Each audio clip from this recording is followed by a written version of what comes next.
Hey friends, as promised, we're going to be airing the debate I had with Dan Barker on the subject of purpose from a few months ago, and we're going to show the entire debate. Now, one of the things you're going to notice about this particular debate is that Dan Barker, characteristic to the way he debates, is he doesn't always respond to a question, but what he does is he just throws up a bunch of objections to the character of God as depicted in the Bible.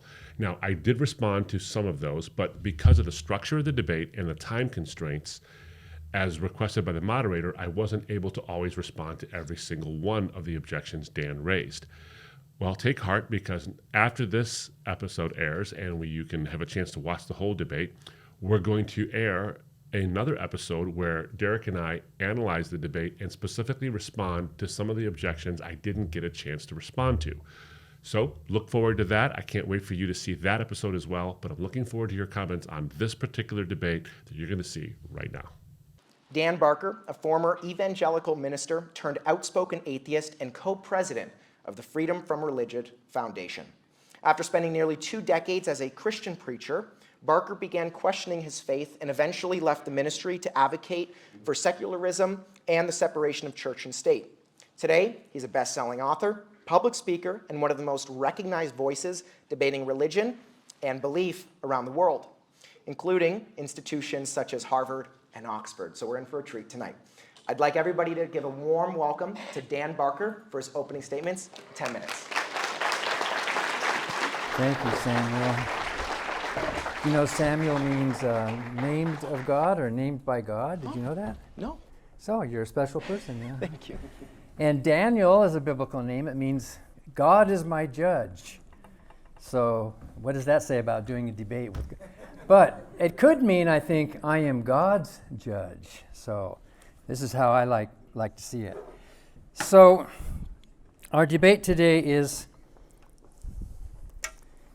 an informal conversation. It's not a proposition opposition. I've done 142 debates, and usually it's like a yes-no. Today we're just going to talk about our respective points of view, about purpose mainly. And I have a book called Life-Driven Purpose, which some of you will understand is the reverse of Pastor Warren's Purpose-Driven Life, because I think it's a reverse. But basically, you don't need God. You don't need religion to have a life of purpose. There are millions of people. In my country alone, there are tens of millions of good people who live lives of joy and hope, happiness and morality and charity and love and purpose without going to church or synagogue, without believing in a God, simply believing in basic human values and human morality. When I was a Christian minister for 19 years, I used to preach the good news, so-called good news, that God so loved the world that he sent his only Son, that whoever believes in him should not perish, but should have everlasting life. That is not good news. And in a minute, I'm going to tell you some truly good news about purpose. What is purpose? It's sort of the point of our debate, right? What do we mean by purpose? What do you think you mean when you use the word purpose?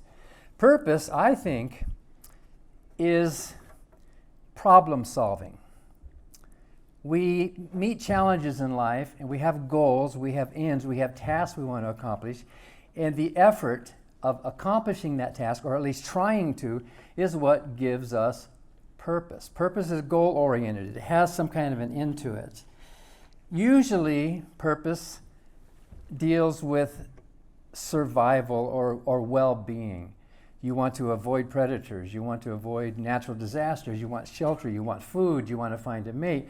There's 1,000 different things that we might, each of us, aim for in our life. And that aiming for, that striving for, is what we mean by purpose.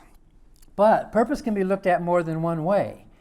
I wrote a book called Contradiction. It's a word I made up, which indicates that often in our lives we get things totally backwards.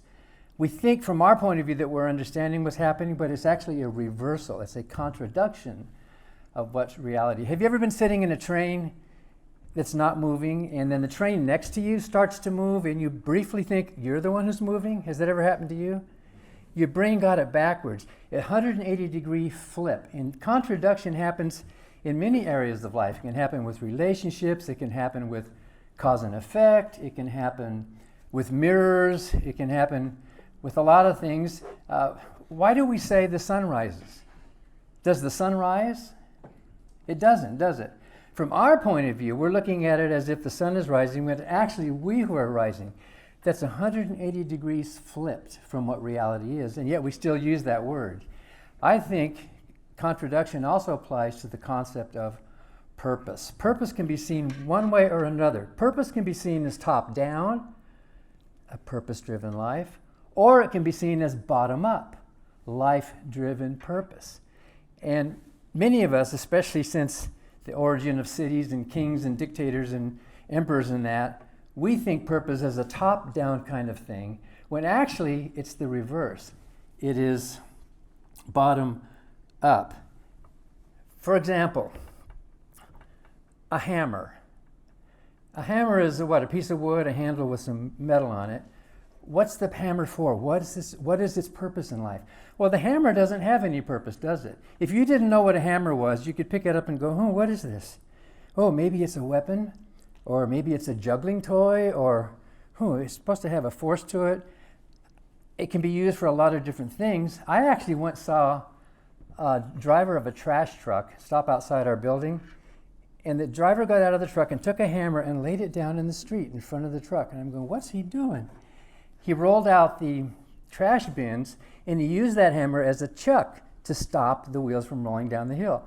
So that hammer itself doesn't have any purpose. It depends on the person who's using it. Living organisms, on the other hand, like the chipmunks in my backyard, and I write about one of my chipmunk friends in my book, Free Will Explained. When you see the chipmunk moving around, you think, what is it doing? Why? What's its purpose? Maybe it's looking for food, maybe it's trying to find a mate, maybe it's trying to avoid a predator, but you realize that the purpose of that little living organism resides within the organism. It's not something outside of it, using it as if it is a tool. When I was a preacher, when I preached Christianity, I preached that human beings are hammers. We are tools in someone else's hand. In fact, the Bible even teaches that. You should die to yourself. You should bring every thought into captivity into the obedience of Christ. Your life is not your own. Even Paul called himself a slave of Christ. What did I do with that water? I think you can grab. When you're talking on the clock, your mouth gets kind of dry. And so the Christian system is basically a slave system. The purpose of a believer in Christianity comes from outside. It comes from top down, like you're a member of a military, or like you're a worker on a slave plantation. You take your orders from someone else who tells you what to do. But most humanists and most atheists don't view purpose as top down. We view it as life-driven purpose. Thinking about slaves, there have been many slave revolts in history. When you hear or read about a slave revolt, who are you rooting for? The slaves, or are you rooting for the plantation owners to protect their property and their value and their wealth? Who do you want to win during a slave revolt? You respect and you admire the rebellion. You want them to rebel. In fact, in my country, we fought a proudly rebellious revolutionary war to get rid of the top-down authority, to get rid of the sovereign, the king, the lord, the master that we all had to bow down to and obey as subjects and as servants. When Thomas Jefferson was drafting the Declaration of Independence, there was a phrase that he wrote in there about citizens. Scholars have noticed that he had written another word there first, and then he erased it, and then he covered it up with the word citizens. And they've always wondered, what was the word that he originally had there? Do any of you know what that original word was? As he was writing that, they now have this kind of electron microscope that can, or whatever, they can look down the layers. That original word was subject. He had the habit of thinking we're underneath a king, we're underneath a master, and we are all subjects. And he said, wait a minute. He corrected himself and he changed it to citizen. So I think the really good news that we non-believers offer the world is that, and this might sound counterintuitive, but this truly good news is that there is no purpose of life. And it's a good thing there's no purpose of life, because if there were a purpose of life, we are hammers, we are slaves, we are secondary, we are obedient to some cause. But to say that there's no purpose, to say that there's no purpose of life is not to say that there's no purpose in life. You can have an immensely purposeful life, not top down, not by following orders. Of course, sometimes you might be in the military and you have to temporarily do that. But really, your worth, your value as a human being comes from your choice, bottom up, life-driven purpose. And it can be anything you choose. It can be some problem you're working on. It could be maybe one of your siblings dies of a rare disease and you decide you're going to devote your life to that. That is purpose. That gives you a meaning. No one's going to tell you what that is. And if they do, you are not free. So I would ask you, do you consider yourself to be a subject or a citizen? Do you consider yourself to be a slave or to be free? Each one of us has the freedom to make that decision for ourselves and reject the authority of some sovereign Lord, Master, King, Emperor, God, telling us what our purpose should be. Thank you, Dan. I appreciate it. Yeah, go ahead.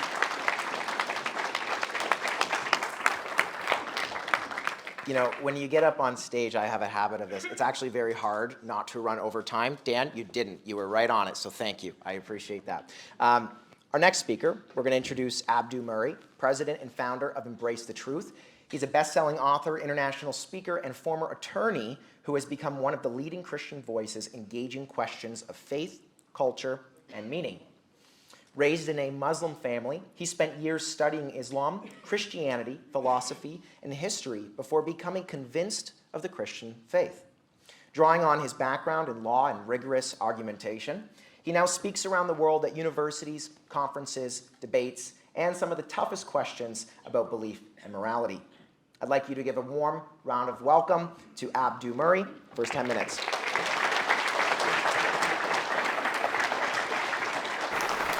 Hold on, I've got to get my timer going here. All right.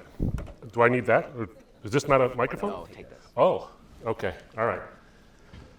I'm a hand talker, so I'm now talking with one hand tied in front of my back as I do this. So please forgive me. Thank you, Dan, for being a part of this. It's an honor to have finally met you. I've read a lot of your books, and I've seen a lot of your debates. And I thank you very much for giving me the time of this debate. Thanks, Sam, for putting it on, and all of you for being here. I got a friend whose funeral I performed about 3 months ago. He's a vibrant guy.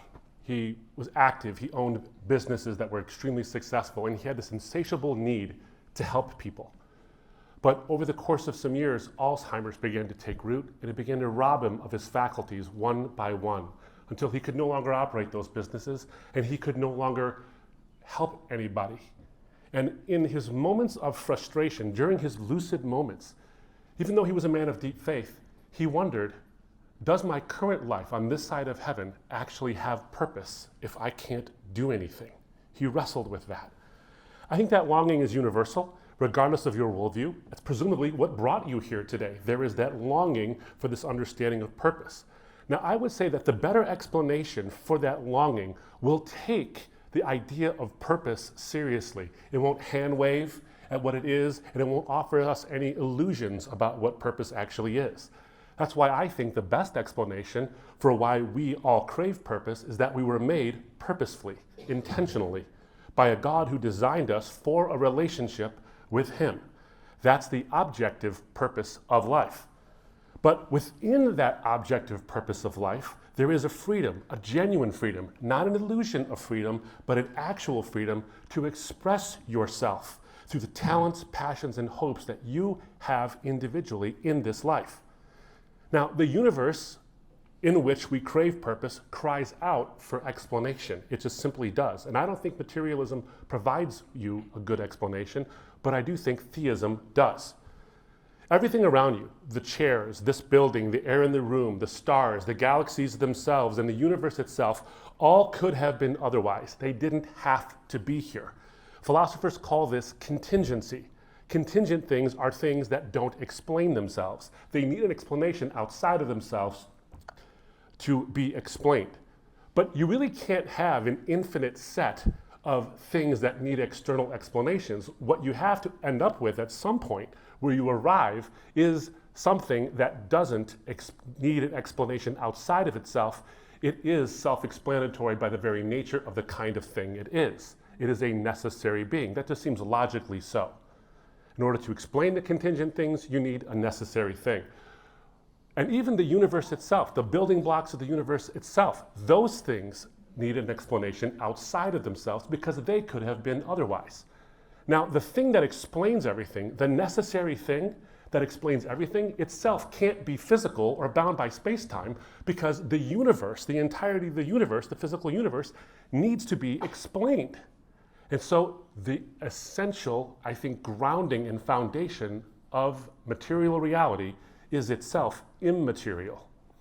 Now, I could go into a whole lot of explanations about why I think that's the case and why that's a personal being as well, and there's a lot to do with the fine-tuning of the universe and all that stuff. I'm going to skip all of that for the sake of time. What I'd like to get to, though, is that immaterial foundation of the universe is conscious. And the reason I think that is because you and I are conscious. That foundation of everything didn't just produce chemistry. It produced you. It produced me. It produced the ability to have conscious thought.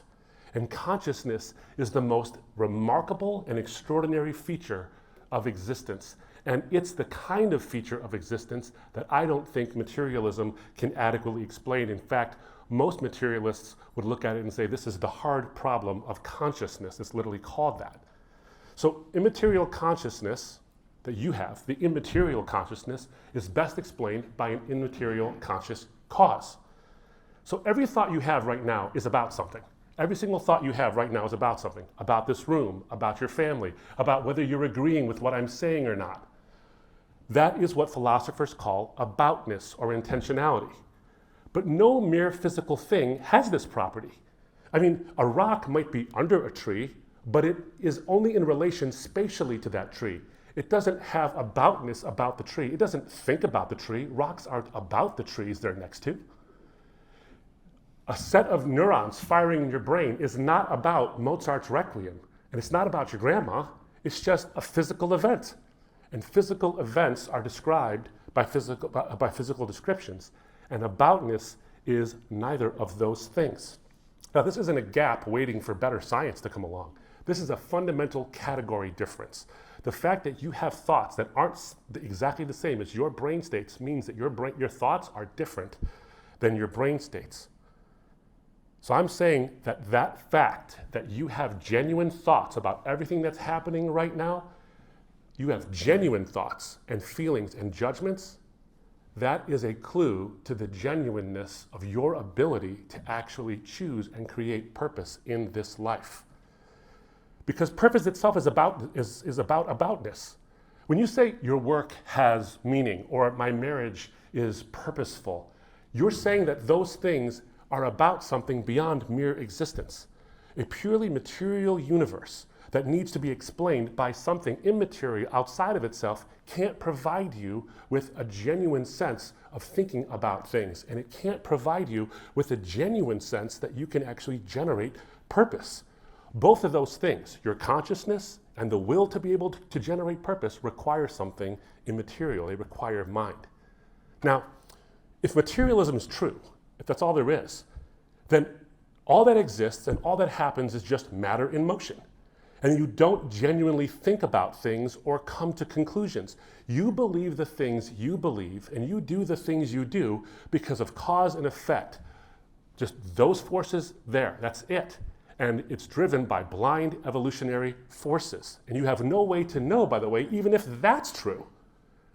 That's why Thomas Nagel, a philosopher, an atheist, said that evolutionary naturalism implies that we shouldn't take any of our convictions seriously, including the scientific world picture, on which evolutionary naturalism itself depends. In other words, he's saying you can't take your thoughts seriously because materialism simply can't give you any reason to do that.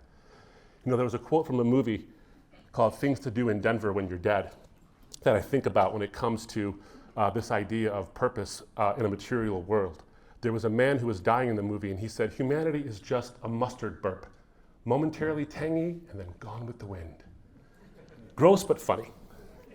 Materialism can't give you genuine purpose because genuine purpose entails actual genuine free will. It's just brain chemistry if there's no immaterial intentionality. You have the feeling of free will, but it's only an illusion. It's a fairy tale. Now, if a personal God did in fact make us intentionally for purpose, we want to know, what does that purpose look like? What shape does it take? Well, I think it takes several shapes and it can be individual to your life, but generally speaking, that purpose we're seeking is relational. We want what we do and who we are to matter to someone. It's sacrificial. The deepest experiences of meaning come when we give, not get. It's resilient to suffering. We want a sense of purpose that doesn't just blow away the minute life gets hard, and it's redemptive. We want to know that what's broken is not only endurable, but actually healable. And the story shouldn't end on the worst chapter. Now, which vision of reality actually gives you a strong sense of this kind of purpose that we're all longing for? Not an impersonal force or mere causality. That doesn't do it. Mindless causality can't do that. A reality where we were created by a God who by his nature is relational, self-sacrificial, and redemptive makes sense of our desire for a purpose that has all of those elements. Now, because your mind transcends your brain and the dominoes of causality, that means you have genuine agency to be able to create effects in the world that wouldn't have happened otherwise. And that makes sense if you're created by a God who is also an immaterial mind that can create effects that wouldn't have happened otherwise. And the fact that we share that capacity means that that's what it means for us, at least in part, to be made in the image of God. You can genuinely forge your purpose genuinely in this life through the passions and talents and imagination that you and I have. Now, in my worldview then, we have both subjective purpose in this life and an ultimate purpose in the life, in a life that is, well, hold on. We're sharing contacts now. So I get 15 seconds more. So in my worldview, you have both a subjective purpose in this life and an ultimate purpose that echoes beyond this life. And that ultimate purpose you are invited to is to have communion with the one who explains everything, who is the grounding of all the foundation. There is no greater purpose than there can be for that sense of communion with the one who created everything and infuses it with purpose. Those two kinds of purposes, a genuine subjective purpose and a genuine objective purpose, are better than anything I believe materialism can offer. So I just want to end going back to my friend. My friend who I mentioned at the beginning, who wrestled with whether his life had purpose when he wasn't able to help anybody or do anything anymore. When his material brain was frustrating his immaterial mind, his purpose wasn't contingent on what he could do. His purpose was grounded in who he was. And who he was an immaterial, free-willed being created in the image of an immaterial, free-willed being. If you're looking for purpose, and I assume that's why you're here, I offer you these two because they are the best ones on offer. Thank you.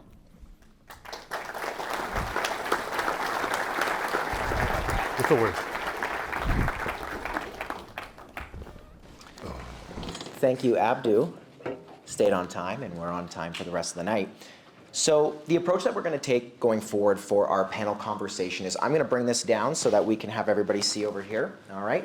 And I'm just going to jump in and provide some quotes from some certain books, ask a couple questions, but the goal is to leave them to have a wonderful conversation in front of us, grounded in the idea of purpose. So I'm going to start with the topic of morality. And Dan, I would encourage you, Abdu, if you want to help him out there. Perfect. Beautiful.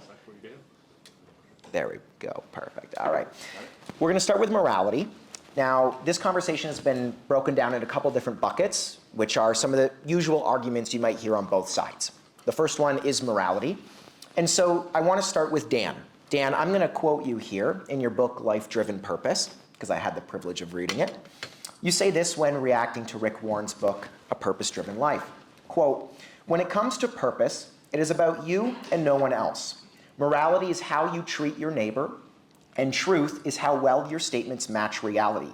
Behavior and opinions can actually be objectively right or wrong, independent of your thoughts. But purpose is personal." Dan, I'd like you to just take a moment, elaborate on that, and then we're going to provide Abdu some time to respond, and you two can converse about it. Go ahead, Dan. So in my book, Mere Morality, and some of you may catch the allusion to C.S. Lewis, I point out that as long as there exists at least one naturalistic moral philosophy or way of looking at the world, we can't say that a supernatural explanation is the best, because the best answer would be one that lives where we lives in our own world. And for me, morality boils down to a very simple principle. In fact, you can say it in one word, that is harm. If you're acting with the intention of minimizing harm, then you are acting as a moral individual. Even if you fail, at least you're trying. And if you fail and you learn from it, then we are trying. And harm, whatever it is natural. It could be a predator, it could be disease, it could be a natural disaster, it could be war, it could be whatever. You can think of 1,000 different things that are harmful to our lives that can be the elements. And the effort of minimizing or hopefully even eliminating that harm is a moral act. That's what we mean by morality. If you're comparing religions, compare Islam and Christianity and Hinduism and Judaism, and you're looking at all these religions and you're trying to say which one is the best one, what yardstick are you using? You're basically asking a question that transcends those religions, a humanistic question. Which one of those religions results in the least amount of harm, actual harm in the real world? That can be measured. How much chemicals do you dump in a river? What about smoking to your body? You can actually measure objectively what causes more or less harm, or at least you can try. Sometimes we don't have enough information. So morality is not some big capital M mystery that how do we know how to be good? Are we good because we're following orders from somebody, from some big daddy who tells us what to do? Or are we being good because we are trying to live in a world that has less violence, less harm, and more understanding? And that is a personal decision we can all make. We can all decide for ourselves. My mom, who was an atheist her whole life, a beautiful, simple, wonderful woman, she said, now that I'm not a Christian, I'm really happy because now, you know what? I don't have to hate anymore. I don't have to divide people into groups, and I can just measure people by their actions, not by what group they belong to. And when you say you're judging someone by their actions, you're asking, are their actions causing more unnecessary harm than not, or less harm? If they're causing less harm, you would call them a moral person. If they're causing more harm in the real world, then we would call them whatever word you want to use, bad, evil, whatever. Dan, I'd like to throw it over to Abdu to respond and then let you guys converse over this for a little. We talked about this, Dan. No, I'm kidding. We talked about explaining for a short time and then having us respond, but we're going to have a conversation here. A couple of things that just jumped out to me that you said that I sort of just want to pick a bone with on the one thing is that when people look to see which religion is true, they don't look to see primarily which one has the better rules. That's not the primary reason they do that. I don't think so. When I was looking into whether Islam or Christianity or any other thing was true, I wanted to know whether or not it explained reality, whether it actually did give me a real sense of genuine free will and purpose, and whether or not it has historical basis to it and all these kind of things. I mean, if I wanted to just set a set of rules that says be nice, I would have stayed a Muslim. But I didn't, because there was more to it than that. There was far more to it than that I was actually wrestling with, including the existential questions that have nothing to do with just, am I nice to my neighbor? I think it's deeper than that. But what's interesting to me is the very rule of harm, avoid harm, itself already bakes something in that's an assumption. And that assumption is that organisms like us, and we're just sophisticated organisms on your view, I think. We're just, if you're a materialist, right? Yep. Yeah, so we're just sophisticated organisms. We just have a developed cerebrum. There's nothing immaterial or soulish about us. We're just sophisticated chimps or moist robots in one sense. So to avoid harm is just simply a brute fact. It's not an actual moral thing. There's nothing good or ought about it. It's just not a thing. In fact, when I was reading some of your stuff, we're talking about moral law and an objective sense of what's objectively moral. I was looking at your book, Contradiction, and you basically said that, laws do not come to humans, laws come from humans. And when you said laws come from humans, that's, on my view, a conscious mind. Because if laws come from humans and they don't have a genuine conscious mind, they're just sort of matter in motion, well then those laws of morality don't really mean anything. But if they come from a conscious mind, then those laws mean something moral. And if law comes from a conscious mind and it's just human beings, then that moral law is dependent on what it is we think do no harm or avoid harm actually is. I mean, there are people throughout the course of human history, in fact today, in our very enlightened age, who think that avoiding harm means some people can be harmed to a certain degree as long as it helps a maximum number of people in other ways. And so our avoid harm thing is more of an epistemic thing. Like, it's like, how do we work out morality, but it isn't the foundation of morality.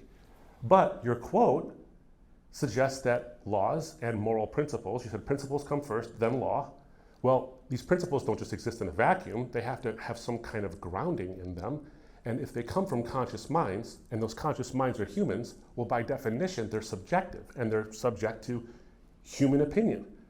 But if we want to have a standard that is actually objective, and it's based in conscious mind, then it seems to me more likely and more plausible that the morality that even you espouse makes more sense if that morality is based, that moral law comes from a conscious mind, and that conscious mind is transcendent of humanity, isn't dependent upon human opinion. And if that mind is the explanation of everything, it therefore becomes objective.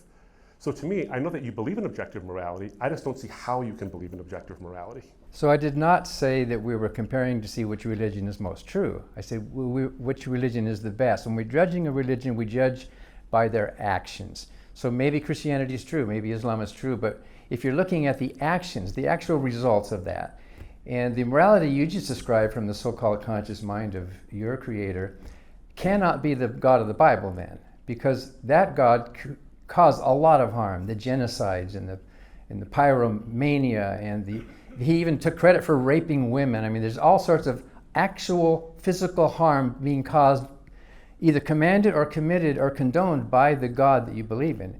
And I wrote a whole book about that called God, the Most Unpleasant Character in All Fiction, with more than 1,500 passages showing that the God of the Bible cannot be a basis for moral values, because there is no moral. The only true value in the Bible is obedience, and that's it. And natural organisms, as we evolved, we naturally recoil from harm. If I stick my hand in a fire, I don't have to deliberate and say, I wonder, look at that heat is causing these cells to be damaged, and that's going to compromise my ability to function. I think I will conclude that I should pull my hand out of the fire. No, we naturally recoil. As natural organisms, we don't like natural physical harm. And so that is what we are trying to do as a moral person. In a natural moral philosophy, we're trying to have a world that minimizes that actual, measurable, objective harm. And there are different naturalistic moral philosophies. There's utilitarianism, there's like a negative utilitarianism, and there's others. But as long as there exists a workable natural moral philosophy, we can't say that a philosophy based on the immoral principles of the God of a Bible, for example, is better than actually a measurable system. So a couple of things on that is that, one, I read Godless, and I just for my responses, because I can't respond to all the passages you put out, but I do remember reading it and seeing that it's quite immaterial to what we're talking about. My message was essentially, how do we ground purpose?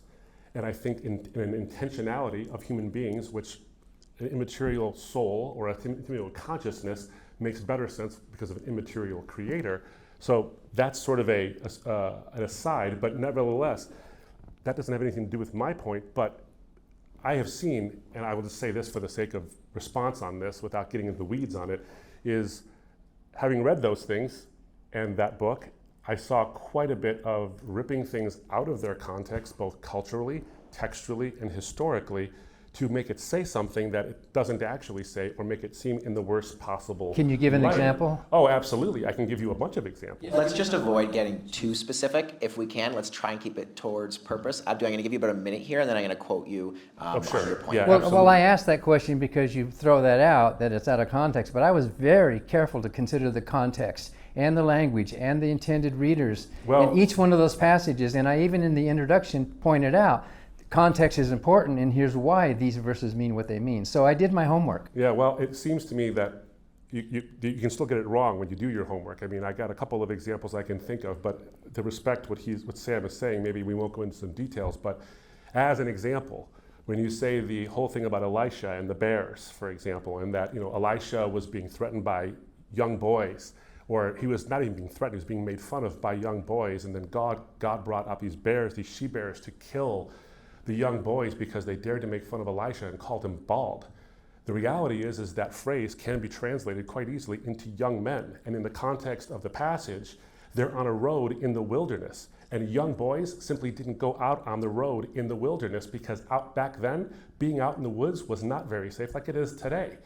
So it's young men, and they're out in the woods, and there's more than 42 of them who come at and accost Elisha. And when they say, go on up, Baldy, they're actually, in the middle of this whole context of what's going on, they're actually saying, you don't really have God's protection. It's an idiom about that, not having God's protection. And because of all of that, this is a gang of young men, more than 42, who are going to threaten Elisha, and then God protects his prophet by bringing bears to protect Elisha and kill those young boys, or not young boys, those young men. So I want to give an example of that, but anyway, yeah, go ahead, sorry. No worries. So I'm just going to, for the sake of keeping this towards purpose, if we could maybe try and stay away from specifics to this level, that's a separate conversation on biblical philosophy, right? So let's try and keep this to purpose. That's why everybody's here. Abdu, I'm just going to quote something from your book. I'm going to give you about a minute and a half to respond, if you don't mind. And then Dan, I'd like you to respond to Abdu's quote and what he says. In an interview online, Abdu, you shared, quote, "In our identity-obsessed world, where everything is a matter of our feelings and preferences, we've shaved off what it means to be human even further. So now we have this paper-thin, unbiblical idea of identity. Now that it's so thin, it's as thin as the bumper stickers we use on the back of our Subaru.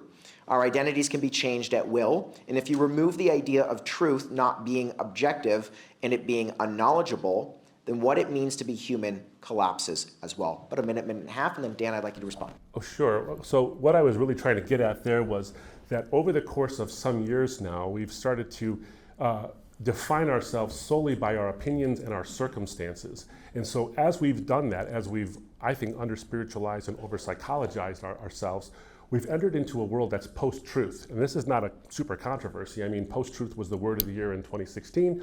And a post-truth world is one that elevates feelings and preferences above facts and truth. So arguments that appeal to feelings and preferences were winning the day.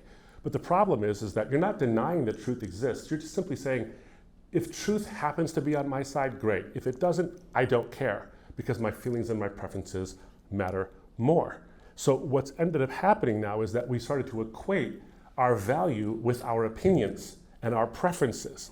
Now, that's a very thin and scary place to be when you think about it, because if I determine my humanness and my value based on my opinions, my convictions, social convictions, whatever it might be, then when you attack those, when you come and say, I disagree, and here's how much I'm going to disagree with you, I feel a sudden existential threat. Like, oh my goodness, if he disagrees with my opinions and if he dismantles my opinions, then what am I left with? But that also leads then to me being able to look at someone and then equate their ideas with their worth. Now, people's ideas can be terrible. There can be terrible ideas. But the person themselves still has, I think, ontological value. They still have value irrespective of their opinion. So when we make preference about everything and our identities become thin, now when I go to look at someone's opinion and I say, I want to disagree with that opinion, and I want to eradicate that opinion, I start to think maybe I can eradicate that person. And that becomes extremely, I think, dangerous. And so cancel culture levels up to assassination culture. We've begun to see that, by the way. We're seeing that all over the place now, where that's happening. So this thinness of our identity is quite dangerous. Now, from my perspective as a Christian, I think the anchoring to keep that, at least it can't keep it from happening. There's just no way. I believe that human nature is full of goodness and full of terrible things. We are made in God's image, which is great, but we also have all kinds of problems. The human condition is loaded with them. But if we keep that idea of the thickness of being made in the Imago Dei, that we reflect in our ontology, in what we are, something of the ground of all existence, then when I look at a person, I ought to look at that person and say, no matter what their opinion is, they're made in God's image. And so I can divorce the value of that person from the ideas of that person. Now, I know you can do that conceptually. We could all sort of do that conceptually if we want to, but I do think there's a strong guardrail there for us to be able to do that. So I am worried about that cultural phenomenon. Go ahead, Dan.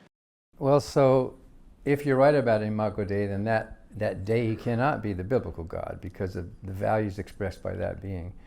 But I agree with you. People should be judged by their actions. There's a lot of bad everybody. A lot of bad Christians, a lot of bad Jews. There's some bad atheists in the world. And how do we say that? Why do we say there's bad ones? Because of their actions, of how they are causing unnecessary harm. We can measure that. We can see that. And I kind of like the way you phrase it, but what you're actually describing is humanism. Humans have inherent worth, and that's what humanism says. The Bible doesn't say that. Nowhere in the Bible do you find anything that the human beings have an inherent dignity to their own self-worth. In the Bible, humans are sinners and worms and submissive slaves to the master who's going to punish them if they don't. Psalm 8? There are some good passages in the Bible, of course. I mean, you said nowhere in the Bible. I beg to differ, Dan. Context is important. Do your homework. Thank you for that lesson. I will reread Psalm 8. We all have a lot to learn. I do too. But I had a lot of questions for you too. But Sam doesn't want us to get into the scripture too much. I'll just put it out there and let's not talk about it. The way Moses treated Korah, for example, for his question. The way Phinehas was rewarded for murdering a mixed race couple and so on. And there's all these stories in there based on the command of this God that we're supposed to be created in his image. But what you described is basic humanism. In our country, you're American too, the consent of the governed is an important part of our country. But you don't find consent of the governed anywhere. You don't find democracy in the Bible. You don't find any of those enlightened principles in those books or in that religion. Well, you find it in Enlightenment humanistic principles, which you are describing in religious terms, you're free to do that. But don't you also understand that those of us who don't buy into your supernatural worldview also have a naturalistic way to explain what you're trying to explain in a supernatural way? It works for us, and there's a lot of non-believers who think, why do we even need that supernatural framework when we can have a life of purpose and value as real human beings in the real world? So. Yeah, I see what you're saying, Dan. I do get it. But I guess it goes back to me is a couple of things that just spring to mind. And I'm not going to remember track of everything we talked about. By the way, there's explanations on the Phineas thing, amongst other things, but because it's not about a mixed race couple. It's not even close to being about that. Moses was married to a Midianite, and it was fine with God. And he told the Israelites, don't mix with the Midianites. He said, don't mix with them. Let's stick to the So topic it was of a mixed discussion. race. It was a mixed group. Yep, Moses married one, and it was okay. Anyway, I appreciate that you're saying that those are human values, and I'm definitely very happy that you have those values, and I'm very happy that a lot of atheists have those values. Terrific, fantastic. There's no justification for having those values.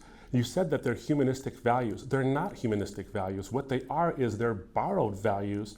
You're living and swimming in a post-Christian world. And so those values come from, I think, a Christian ethic, which when you look at the history of things, when you look at, David Bentley Hart has a great quote on this when he studies this whole thing. When you look at the Roman Empire, for example, Tom Holland has this whole thing as well, but in his book Dominion. And David Bentley Hart, when they talk about the fact that in the Roman Empire, this idea of love for the stranger, for the outsider, this idea of caring for the indigent and sacrificing for the poor and all these things, this was not laughable to our pre-Christian Roman ancestors. This was not even thinkable. They didn't even think of it to laugh at it in the first place. And everything we have now is just a palliated fragment of that ethic that we now enjoy. And they make the case that because of the gospel message that God himself cares so much for everybody that he's willing to do whatever it takes to bring people a salvation, and to die for the least of these is what caused all of us to swim in the soup of that. Now, just one last quote, and then I'll finish, Dan. I take this from Marcello Pera. Marcello Pera is an atheist. Marcello Pera was a statesman in Italy. And Marcello Pera basically says that all of the things we care about, liberty, equality, and brotherhood or sisterhood, all of those things are echoes of this little booklet, he calls it, which he means the Gospels. And what he says at the end of that quote is that means that the Enlightenment was late, not that it was new. And I would just say in 5 seconds that you have it totally backwards. Good Christians today, and I think most Christians are good Christians today, are borrowing from humanistic principles and calling it Christianity, which transcend any religion basically and transcend Christianity. But that's another debate. So I'm going to bring in here, we're going to talk a little bit about reality, and I would just like to pose this question to the both of you. Take about a minute, 2 minutes to respond. I will cut you off at 2 minutes. This is an interesting statistic that I found. Larissa Rainey of the University of Pennsylvania in 2014 conducted original research and found something quite interesting. She found that while the vast majority of people crave purpose, roughly 91% encounter purpose anxiety. Going back to what I said about how we all probably have asked ourselves in this room, what is our purpose? Regardless of age, still 91% encounter that anxiety. I want to ask it to you gentlemen, and Dan, I'd like you to begin. Why do we as humans crave purpose, in your view? Take about a minute, 2 minutes here. Well, that's new to me. I don't know if I crave purpose. I guess if you're thinking about top down, people are wondering, why are we here? What's it all about? Is life just an accident? Is there no meaning of life? Maybe in that big sort of metaphysical picture, maybe a lot of people are asking themselves why. But if you flip it, then I don't crave purpose. I have purpose. I create purpose. We live in a life where we have problems to solve. There are challenges to meet. And in the process of doing that, all of us in our lives, we have things that we have to do. We have to pay the rent. We have to change the diapers. We have to mow the lawn. And we have to protect against disease. There's all these things that we do that are purposeful. Our life is filled with immense purpose every day. Some of it's thrust on us, but a lot of it is of our own choosing. So it's not that I probably have too much purpose in life. It's not that I'm craving and what am I going to do with it? And it's only a craving if you have a upside down picture that it has to come from up there. If that's what you think, and a lot of people have been raised in a culture where they think there's a big daddy who's going to give it to you or some commanding officer in your military, that's where your purpose comes from, well, then you're going to have that anxiety. But I don't know, most of my atheist friends, I don't think they seem to have any, anxiety over purpose in life.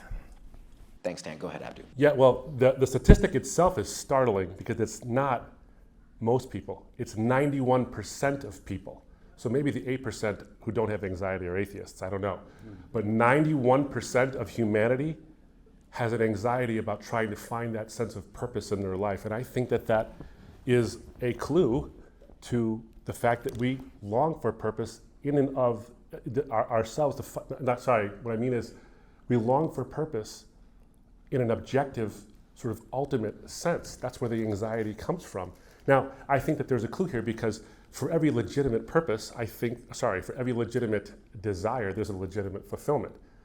We're hungry because there's food. We are thirsty because there's water. We crave relationship because there's other people. We crave purpose because there is an ultimate purpose that will fulfill all of us. Now, what's interesting is that, and I know you did this in your debate with Mike Jones, and we're talking about this quite a bit, is the more secularized a society gets, the more anxious that society gets. Maybe not about purpose specifically, although I do think it's that. There's no way 91% of us are anxious about purpose and the 8% are just not religious people. But the more secular you get, the more anxious you become. You look at the Nordic countries. In Sweden, the Public Health Agency reports a significant rise in anxiety among young adults, with severe anxiety among young women increasing from 9% to 23% between 2011 and 2024. And adolescent loneliness has been on the rise across all 5 Nordic nations since 2022. Now, why I bring that up specifically is because these are amongst the most secularized countries in the world, once deemed the happiest, and now you look at it and you say, that is starting to plummet quite a bit. They still are the happiest, by the way, Finland and Denmark. Not for long. So let's jump into the topic of good and evil. I'm going to pull some quotes from some things you guys have said in the public or in a book. I'm going to start, Abdu, I'm going to start with you here because I've gone opposite. Dan, I had you start. Abdu, I'm going to have you start now. In a talk at a church, you said this when being asked on the problem of evil. And I think that this is a question, this is why I put it in here, is something we commonly ask ourselves, why is there evil in the world? Whether we're an atheist or whether we're a Christian or whatever we may be. Quote, if God knows all things, all past things, all future things, all present things, then God could see the entire spider web of human history and allow certain pockets of suffering and evil, as awful as they might be. He might allow them for a greater possible good that could come in about 5 minutes or 50,000 years from now. We're simply not in a position to know whether that's true or not, end quote. Take about a minute here, please. And Dan, I'd like you to respond as well. Yeah, the depth of that, I'll go for as much of a minute as I possibly can because there's more and I hope we can interact on it some more because this is the heart of a lot of the issue here. What I was basically saying is that in order to say that evil disproves God, you have to basically assume that there is unjustified evil in the world. So the argument might go like this. If unjustifiable suffering exists, then God probably doesn't exist. Unjustifiable suffering exists, therefore God probably doesn't exist. That's the argument. But that's a modus ponens kind of argument. But you can turn it into a modus tollens and see the problem.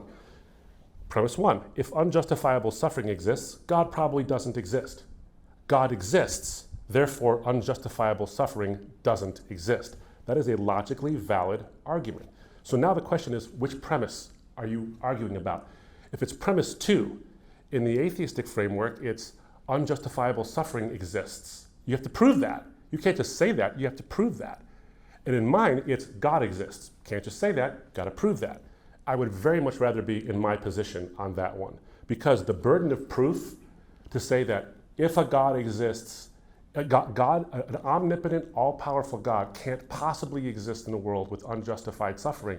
You have to prove that that suffering is unjustified. What that means is you have to assume that you have all the resources available to God in terms of all the circumstances and all these things, and then exhaustively know everything there could possibly be in order to disprove that God, to shore up premise 2, which is unjustifiable suffering exists.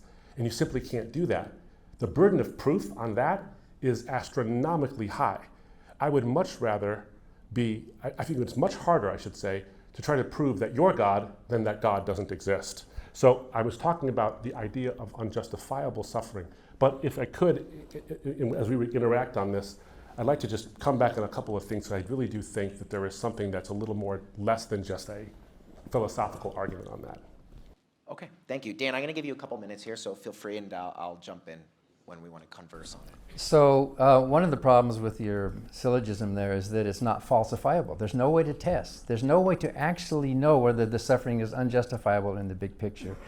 When God told the Israelites to go into these villages and kill every man, woman, and child and all of the animals, we presume God must have had some higher purpose for that. The massive genocides that you read in the Old Testament. When these big sweaty Hebrew soldiers were coming through and killing the men, killing the children, and he's just about ready to stab a pregnant woman, does he stop and say, oh, by the way, this is not evil.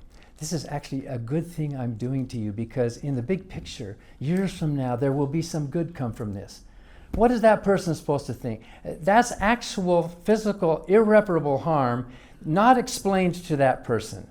And it's not just Christianity, but other religions as well have used this God to justify killing because in the big picture it's going to be better. Obviously, sometimes you have to create some harm to minimize harm. I mean, you might have to chop off someone's leg in order to save their life, right? No one wants their leg chopped off. Sometimes to end up with a world with minimal harm, you do have to create some temporary harm, but you can at least explain why your leg's being cut off. Otherwise, the gangrene's going to kill you. Also, another problem with your argument is that your argument assumes from the outset that this God is good. The whole problem of suffering and evil totally disappears if we consider that there is a God, but he's an evil God. There's no way to rule out the possibility that there is an all-powerful creator who has evil intentions, and you can see that through the scriptures he wrote. You can see all you have to do is walk into any children's hospital. There are parents desperately praying for their children. They're trusting the Bible that said, all things, whatever you ask for in my name, believing, you shall receive. And if the prayer of faith will heal the sick. So they pray. Those children are dying tragically at the same rate as random chance or modern medicine. You know there is no good God. There might be a God. So it's not really an argument for God or against atheism, because you have to smuggle in the whole idea that this God you believe in is necessarily a good God. He might be an evil God, in which case that whole problem of suffering disappears. Well, I'm not smuggling it in, because if God exists and God is the ontological grounding of all of existence, and you're judging him by a moral standard, and you're saying he's evil, well, there will be a moral standard above that God to judge him by. And the moral standard would be God. So by definition, God has to be a good God if you're going to judge God as evil, any God evil. Stephen Law tried that, and it didn't work then either. Now, I don't want to get into the scriptural thing again because we keep going back there. I don't bring it up. I want you to notice that. People should read the Bible. I'm encouraging people to open the Bible. A lot of people read the Bible and become atheists because they see what that book is actually saying. And a lot of people do the exact opposite. Now, look, I'm not going to go any further than this, okay? I actually addressed all of these things in a book I wrote called More Than a White Man's Religion, since we're throwing out book titles. More Than a White Man's Religion. And if you go to our website, embracethetruth.org, I and my colleague Derek Caldwell wrote a series of articles called Bad God, where we talk about all of these things. So rather than getting into the nitty-gritty of all these things, I'm just going to defer you to the website so that we can move on. A couple of things, though, as you said, is that my argument makes some assumptions, or it's unfalsifiable. It's not unfalsifiable, Dan, because I gave a logically valid argument from an atheistic perspective. If unjustifiable suffering exists, God probably doesn't exist. Unjustifiable suffering exists. Where do you disagree with that so far? Nowhere, right? But how do you know that? How do you know that statement is true? How do you falsify that statement? Well, so that's exactly my point. But you're using unjustifiable suffering that you claim is in the Bible to disprove that God. So you claim to know it. Because in the absence of an explanation, that woman who's being stabbed by that Hebrew war, in the absence of an explanation, she doesn't know what's happening. She doesn't have a good reason for why her family's just been wiped out and her sisters are being taken as virgin wives to these Israelites. There's no reason for that. There's not given to her. Right, but see, the point of your argument is that a good, all-powerful God is unlikely to exist in a world where there is gratuitous or unjustifiable suffering. So you're positing that this is a contradiction. So you have to grant that this God could exist. That if this God exists, he can't exist because of unjustifiable suffering. But yes, he could exist if he's evil. Well, I've already pointed out, well, that's impossible. But one thing that was interesting to me is in one of your books, you say this, you said, I consider free will to be an illusion, which means I'm a determinist. Determinists generally deny free will because we can't accept the fact that everything, including our brains and minds, is determined by the laws of nature. There is no wiggle room to sneak out of the laws of cause and effect. However, I differ slightly from some strict determinists who think that free will is a pernicious delusion. I think it is actually a useful fiction, somewhat like a sunrise. The morality that you're subjecting God to and judging him on is based in and entails free will. Yet you just got done saying that free will is a fiction. It's an illusion. It's not real. And everything you do and say is cause and effect, and there's no wiggle room out of it, which means that everything you just said is based on your brain chemistry, your biochemistry, and all the causes that attained to your being here and my being here. So you don't really come to moral conclusions or moral reasoning. I'm glad you do, by the way, but on your view, you don't, and neither do I, and neither do they. None of you do. So every time you judge God or Christianity or anything as immoral, you're not doing it based on moral reasoning, you're doing it based on brain chemistry.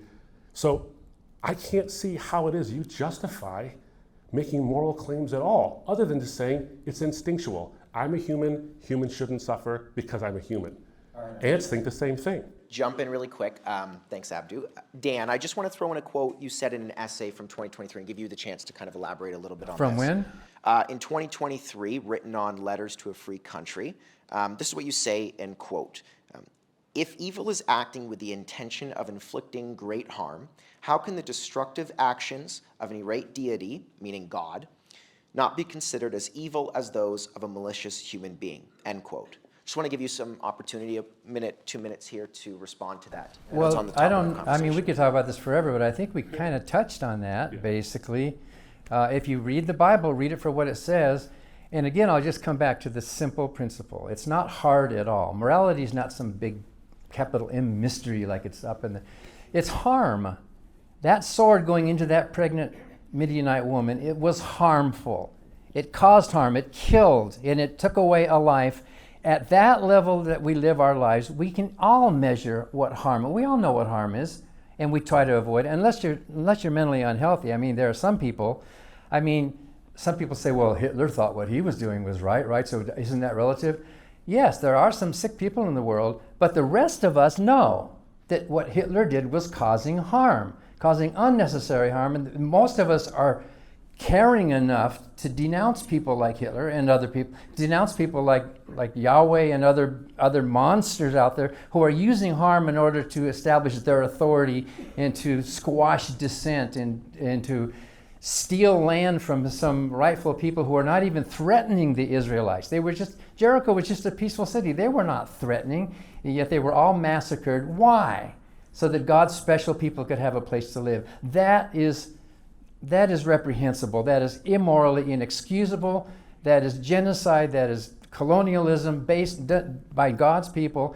I can judge it. You can judge it when you see it happen, when actual harm is being committed, either in or not in the name of God. We can do that as natural beings. And even if we don't have some, immaterial excuse for it, we are biological organisms. Therefore, we do suffer biologically in this biological world. And even if it's an illusion, morality is a very useful illusion. Like you read my book, depth perception is an illusion, but it's useful. It helps us navigate the world. So the illusion of free will, in my opinion, and not all atheists agree with me, obviously, is a very useful fiction, a very useful illusion that helps us navigate making moral decisions as a social species. But do you see the nested contradictions in that is that free will doesn't actually exist, and you are just cause and effect. And you said it's useful for us making decisions, but you don't make decisions. You do make decisions. A computer makes decisions, right? Okay. Computers make decisions. They come to a point. They make calculations, Dan. That's different. No, not necessarily. I'm going to give you about a minute, 2 minutes to respond to Dan. Right. Sure. But that's what I was getting at, is that this smuggled in words like decision and judgment and all these things, if you are basing it on a cause and effect chain that you can't escape according to your own words, well then there is no judgment, there is no decision. You just do things, and that's all there is to it.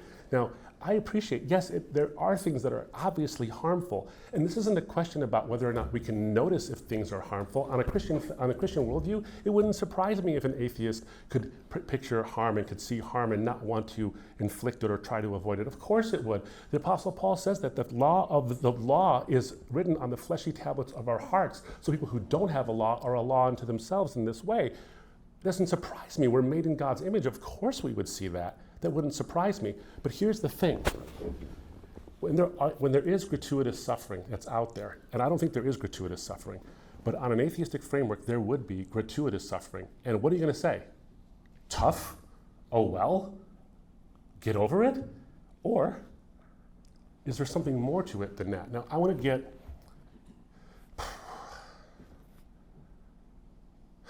a little personal because, not with you, with me. Because, Just about a minute here, Abdu. Because it goes back to that phrase that God could allow suffering for a greater possible good. In 2024, in October, my dad was murdered. Two men conned their way into my parents' house, pretending to be utility workers, led my dad downstairs on the pretense of looking for a gas leak, and attacked him and killed him and assaulted my mom, but she lived. I haven't asked these questions to prepare for this debate. I've been wrestling with these questions in a real honest way for 18 months, in a real honest way, and suffering quite a bit through all of this, because when you're touched by evil, evil is no longer a problem. Evil becomes scandalous in some ways.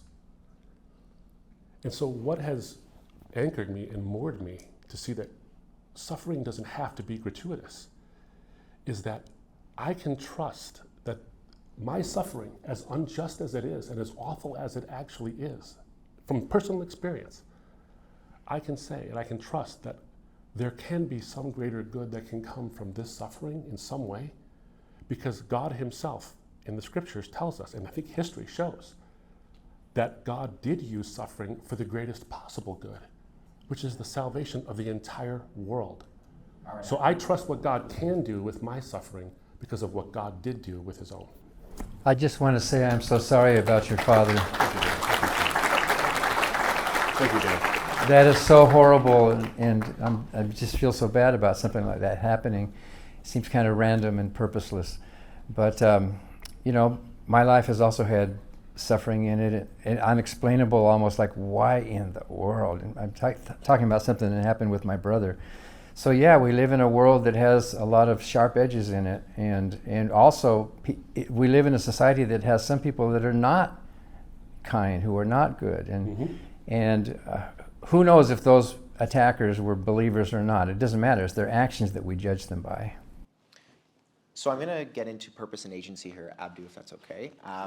So one of the questions I just want to pose to the two of you, before I get into some of the points that you made in some of your books and whatnot, is the idea of this. Is purpose given? Is it discovered? Or is it self-created? Dan, I'm going to give you about 2 minutes to defend your view on if you believe purpose is given, discovered, or self-created. And Abdu, I'm going to give you about 2 minutes to defend your view. Dan, go ahead. So it's all three. It depends on the context. If you are working in a job and you have a manager, or if you're in the military and you have a commanding officer, if you are spending some of your time in one of those situations, then of course it is given to you. Your manager tells you, your supervisor tells you, your boss. And in that case, yes, purpose is given. You are secondary. You are not choosing it. You're choosing the job, and you're glad to do it, hopefully. But there, in that case, purpose is given to you. Sometimes it's discovered. Like I said earlier, maybe one of your siblings dies of some horrible rare disease just out of, wow. You didn't grow up thinking you were going to spend your life doing that, but because of that, you discover there's this problem here, and so you might choose to spend your life fighting that rare disease or whatever. It could be anything in your life. But primarily when you're talking about personally, purpose is the purpose that you own. Purpose is created. And if you are a slave to a plantation owner, then you have purpose. You want to stay alive and you're taking orders, but it's not yours. And Paul in Romans 1:1 and other places said, I am a slave of Christ. He said, bring into captivity. Captivity is not freedom. Bring into captivity every thought unto the obedience of the Lord. So that, in that case, if you are a slave of Christ, and by the way, we talked about Samuel's name and my name. Abdu means slave of God, right? Right. From the Arabic, you are a slave of God. So then in that case, you don't have purpose. You don't own your own purpose. You have somebody else's purpose being bestowed upon you. And Christianity is somebody else's purpose being dictated and bestowed down upon you, in which case you have no purpose. You're a hammer. Thank you, Dan. That was on 2 minutes. Abdu, I'm going to give you 2 minutes. Let's try and stay strict to this. I'll try my best. Thank you. All right. A couple of things on that is if it's given, discovered, or created, and we're going to agree on 2 words, believe it or not, and the word is all 3. I think it actually is all 3. I think it is given, but that purpose isn't just obey me or else. It's I want relationship with you. The creator of all the universe wants relationship with you, and because he is the definer of morality, that relationship is something you can reject or you can accept. You have the freedom to do that, and those of us who accept it find the ultimate purpose. I can't think of a better purpose, frankly, than being in communion with the one who explains everything. What better is on offer? Nothing.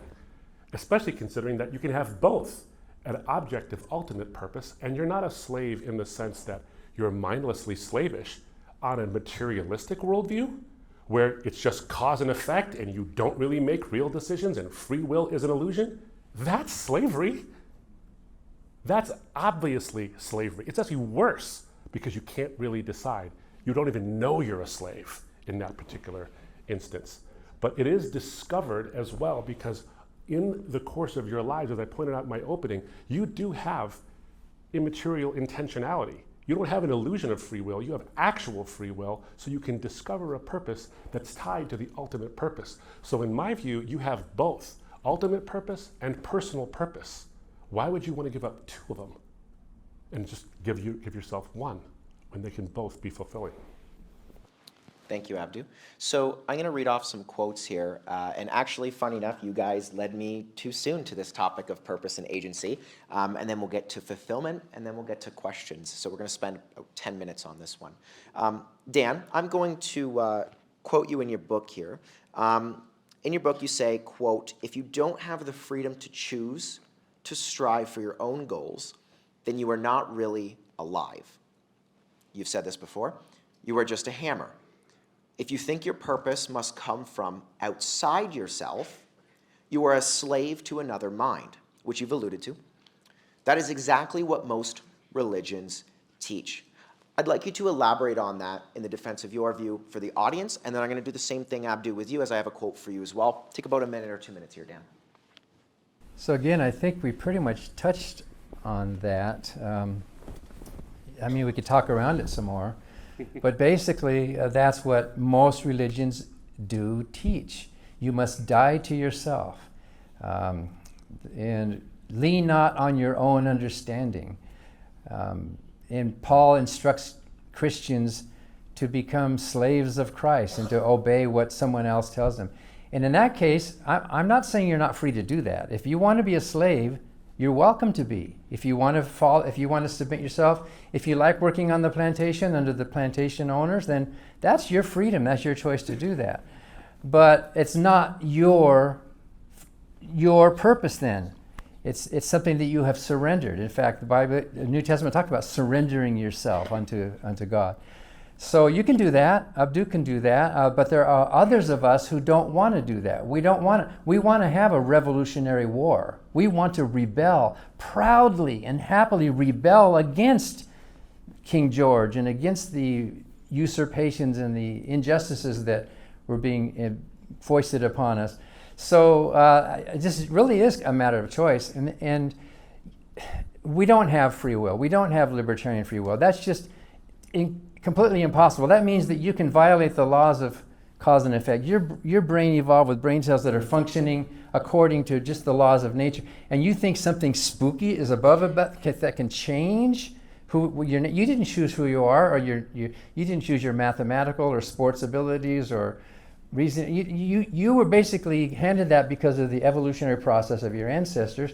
You can't change that. You don't have, and even if there is such a thing as libertarian free will that somehow transcends the natural world in some spooky way, that itself is determined.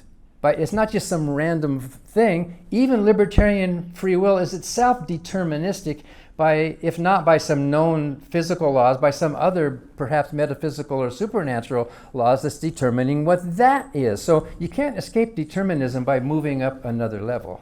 So let me get this straight, is you might have free will, but that is determined. I'll be okay with that.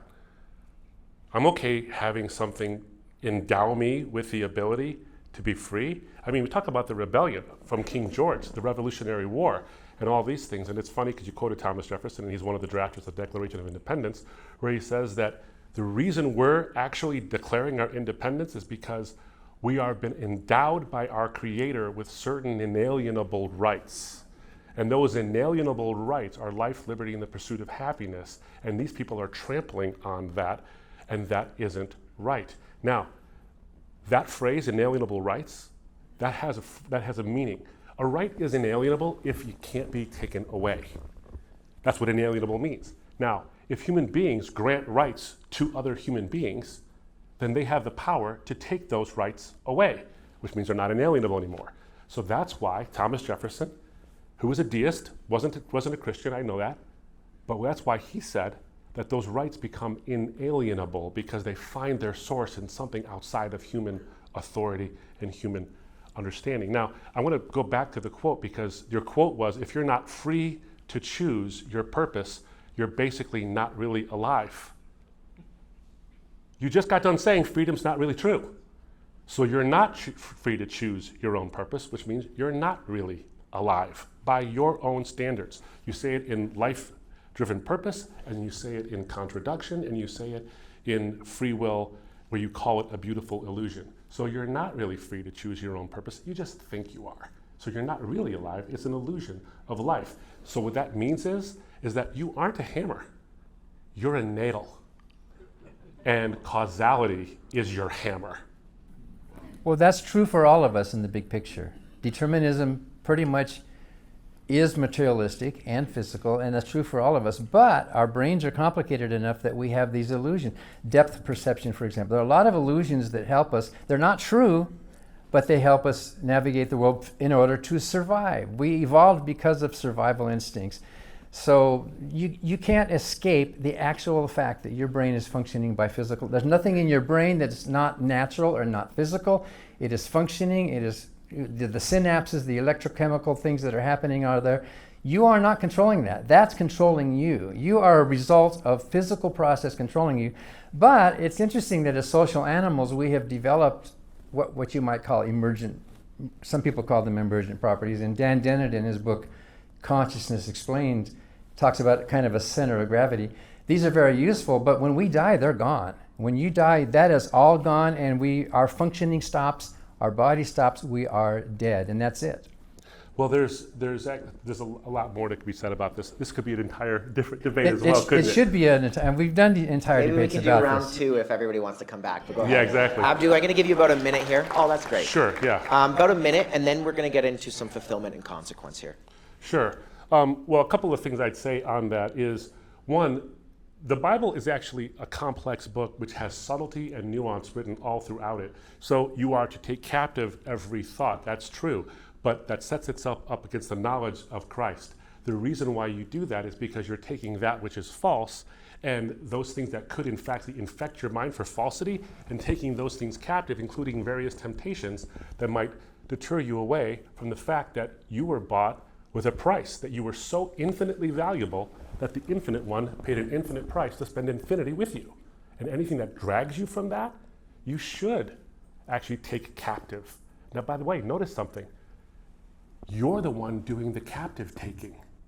you have the authority to make the captive taking. You're not surrendering something, you're taking captive those thoughts. You have control over your own thoughts. Unlike in what Dan just said, is that you don't have control over those thoughts. It's just Yes, you do. synapses. How You don't can have free will control. You have control, but it's not libertarian. You do have control. In what way? In the same way that a computer has control. In the same way, computers are making decisions based on input and output. We make decisions based on perceptions, input and output. Our brain is functioning much differently from a computer, but you can't say computers are not making decisions, even though Sure they I don't. can.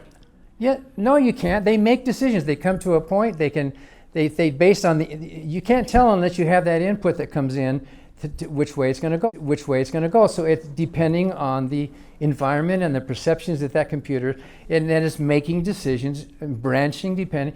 And you wouldn't say there's some libertarian free will within the computer. Of course, it's simplistic and it's not a direct comparison to human brains.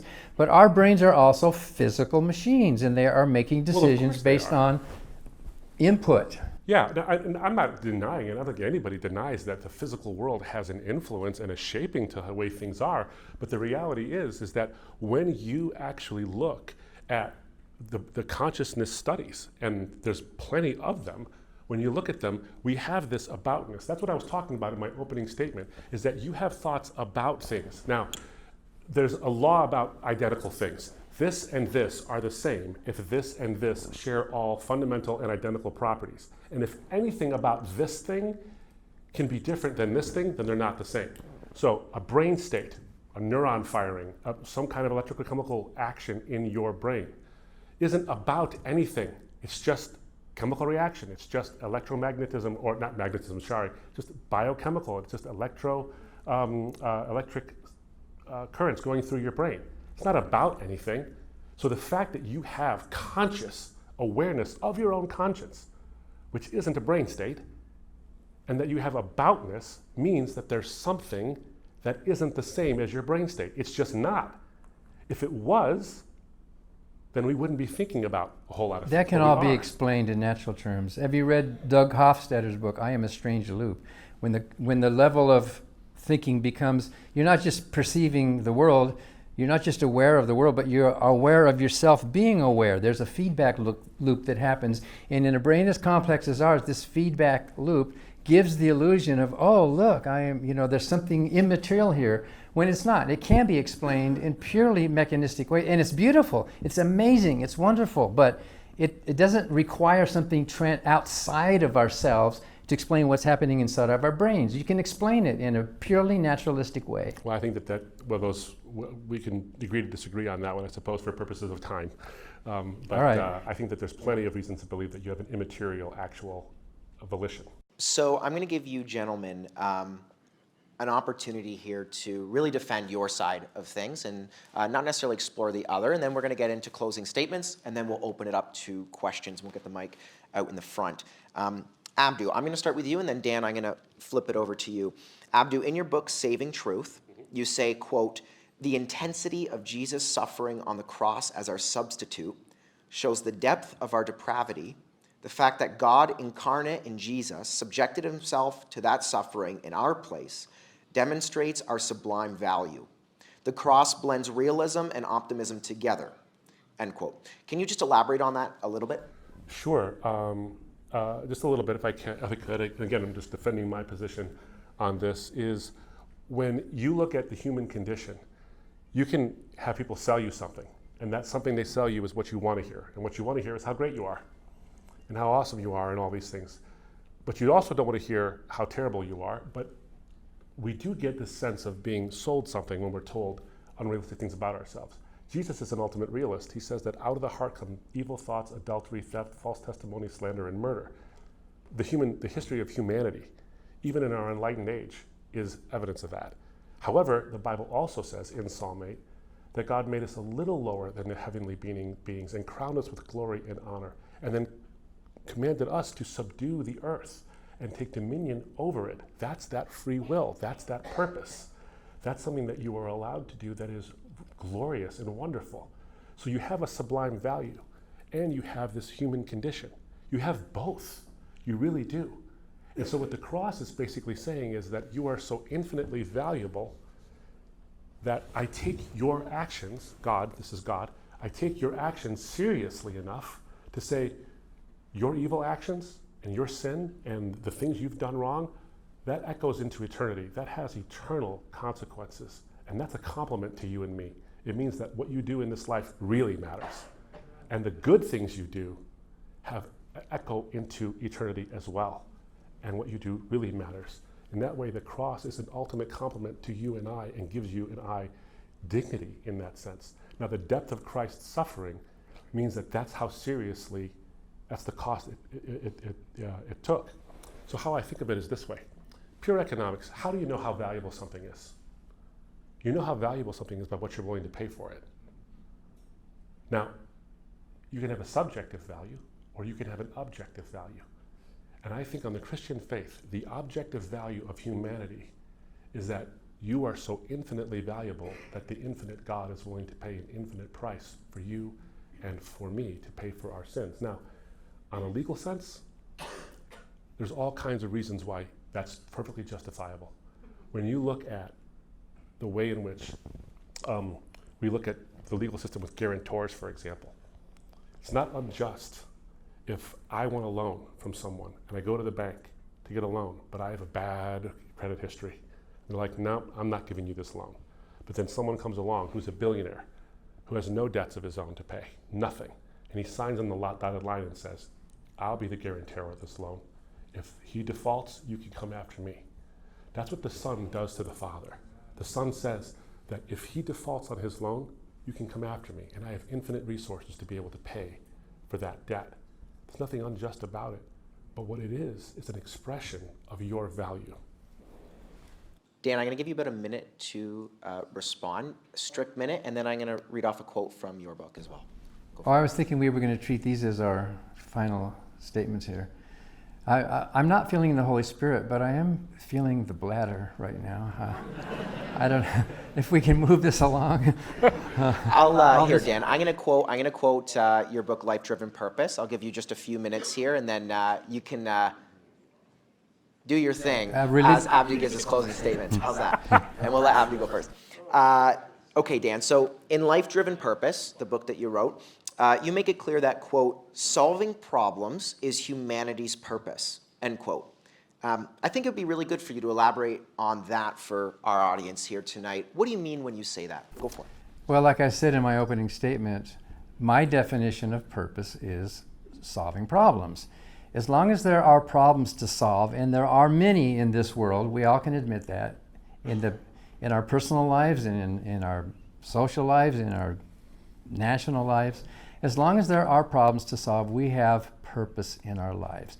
We are aiming at a goal we're trying to solve. It can be in any of 1,000 different things. If you need housing, you need shelter, you need to escape disease, you need to stop war or injustice or discrimination against gays, for example, based on some stupid verses in the Bible, because those ancient Israelites thought there was something wrong with homosexuality, or the way women are being treated, or whatever. There's all sorts of things. There are all sorts of problems in the world that we can solve. It could even be the problem of, how do I create this symphony, or how do I create this work of art? There are all sorts of tasks and ends and goals in our lives that we all have, believers or not, and working to solve them, striving to reach that goal is purposeful. It is purpose in life. There's no purpose of life. There's purpose in life. So I'm going to take a little break and then come back. Yeah, not a problem. So here's what we're going to do. Talk about to look bad behind your back. I'm going to bring the podium back up. Abdu, I'd like you to give your 5 minutes closing statement. Dan, that's going to give you a moment to jet, and then I'll invite you back in and close off with your statements. And then we're going to open it up to questions. All right? Sound good? Can we give him a round of applause as well, please? Thank you.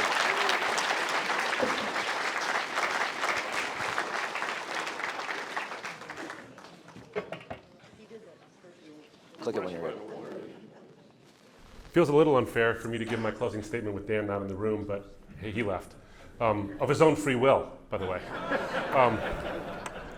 Actually, he could say he was determined, his bladder called.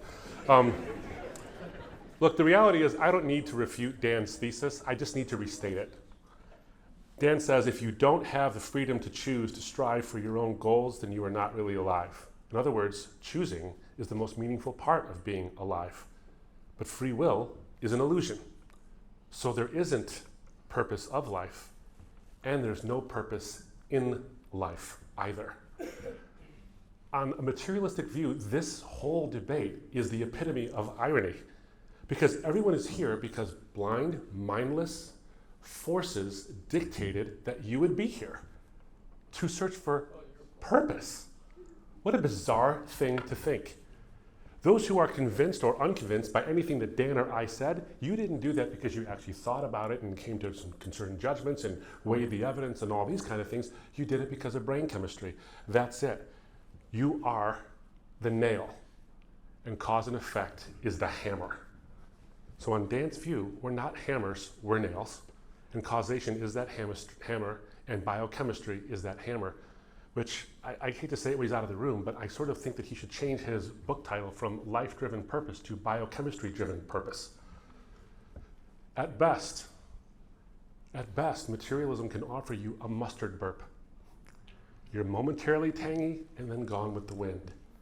And so what's interesting is that by arguing against purpose in life, sorry, can you strike that? By arguing against purpose of life, materialism actually undermines purpose in life. And by trying to eliminate one, he's left you with neither. But in the Christian view, purpose actually makes way more sense. So you have both. You have an objective purpose. And that purpose is communion and relationship with the creator of all things. But you also have a personal one. And what's better than a purpose that brings communion with the divine? What is better than that? You know, I was watching an interview recently with Ben Sasse, the former senator from Nebraska. And Ben Sasse has terminal stage 4 pancreatic cancer, and he's taking a drug to fight it that prevents his body from making skin cells. So he's bleeding everywhere, including all over his face. And he was being interviewed by Ross Douthat. Here's a guy who's suffering, but finds an immense amount of purpose in the fact that the struggle is real, and he can find purpose in the struggle here, but he also finds purpose ultimately in something that he's going to meet very soon, which is his maker. And what he said was, human purpose is not fake. It's not this sort of illusion. He says it's getting to approach the divine and call him Dad. That's glorious. But it also offers us a personal inspiration in this world. So powerful is the Christian message that even an atheist like Bart Ehrman, who is no friend of Christianity, said in a recent interview again with Ross Douthat, but I do think, he says, that the teachings of Jesus are something that I want to replicate in my life as much as I can. This is a critic of the Bible, doesn't believe in God, but that's what he said. And then there's Ayaan Hirsi Ali. Ayaan Hirsi Ali was a Muslim who became an atheist, one of the most vocal and influential atheists in the 2000s. You may have known her, I don't know if you knew her, Dan, but she was one of the new atheists along with Richard Dawkins and Dan Dennett and Christopher Hitchens and all these guys. Well, she became a believer in 2023 because she found out that secularism could not provide her with an answer to purpose or the things that face her in life. She says this, but I have recognized in my own long journey through a wilderness of fear and self-doubt that there is a better way to manage the challenges of existence than either Islam or unbelief had to offer. Now, a materialistic view doesn't say anything to my friend, who we talked about before. Remember my friend? He was the one who was doing all kind of things, and then he got Alzheimer's, and he couldn't do anything. He's wondering about whether his life has purpose. Well, if purpose is problem solving, when my friend couldn't solve any problems, he no longer had purpose. And there's no way on a materialistic worldview to redeem that. But on my worldview, in a Christian worldview, there is purpose. When Jesus dies on the cross to pay for the sins that separate us from God, the word he says is translated into Greek, and it's tetelestai. The word for purpose in Greek is telos. And that's right in the middle of the word, tetelestai, when he says it is accomplished. In other words, what he did had purpose. and that purpose was to bring us into relationship with God. When I think about my dad and the suffering that we've gone through, and the way in which I can trust what God will do with my suffering because of what God has done with his own, in bringing all of us to the possibility of knowing the divine, I think of an ultimate purpose that's worth actually striving toward and believing in. And I think about a personal purpose that you and I genuinely have because we are endowed by our Creator with the ability to create it. These are the two purposes on offer, and I think they're valid. Otherwise, it's just chance. Thank you guys so much for your time. What a blessing it's been to be. Thank you, Abdu.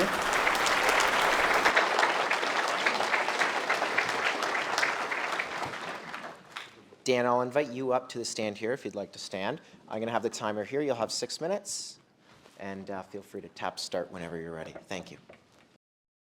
Thank you, Abdu. You're a, is this your, oh, that's yours. I got it. Here. Boom. There you go. You're a good guy. You have a good heart, it looks like, so I appreciate your attitudes here. So tonight's debate is not about does God exist. That's a different debate. I've done a bunch of those. It's not about is Christianity true. It's about whether or not you can have purpose in your life. And of course you can, whether you believe in God or not. And most of Abdul's points hinge on the existence of this God, as if that was a given. It's a belief of his. He doesn't actually know that a God exists. He believes it. And even the Bible says, he who comes to God must believe that he exists. You can't really know it. You have to just believe it. So the reason I stopped believing is because there's no coherent definition of a God. Believers don't even agree with each other about the definition of this God, or his moral principles, or his character, or the theology. They're all fighting with each other. There are probably as many Christianities as there are Christians. They all pick a certain point of view, even though Paul said, let there be no division among you, no disagreement among you, all think of one mind. The Bible says God is not the author of confusion. But can you think of a single book that's caused more confusion than the Bible? It's all over the place. There's no good argument for a God. Abdu touched on fine-tuning and contingency, and those are good debates, and those are bad arguments. There is no really good reply to the problem of evil. I wish we had more time to go into it. Most people today now refer to it as the problem of suffering. And there's no need for a God. Hundreds of millions of people live perfectly good, happy, moral, loving lives, productive, purposeful lives without believing in a God. We don't actually need it to live a good life. If you feel like you have some existential, metaphysical need to be more than the animal that you actually are, well then of course you're going to torment yourself. Why am I here? Is it all just one big accident? Is that it?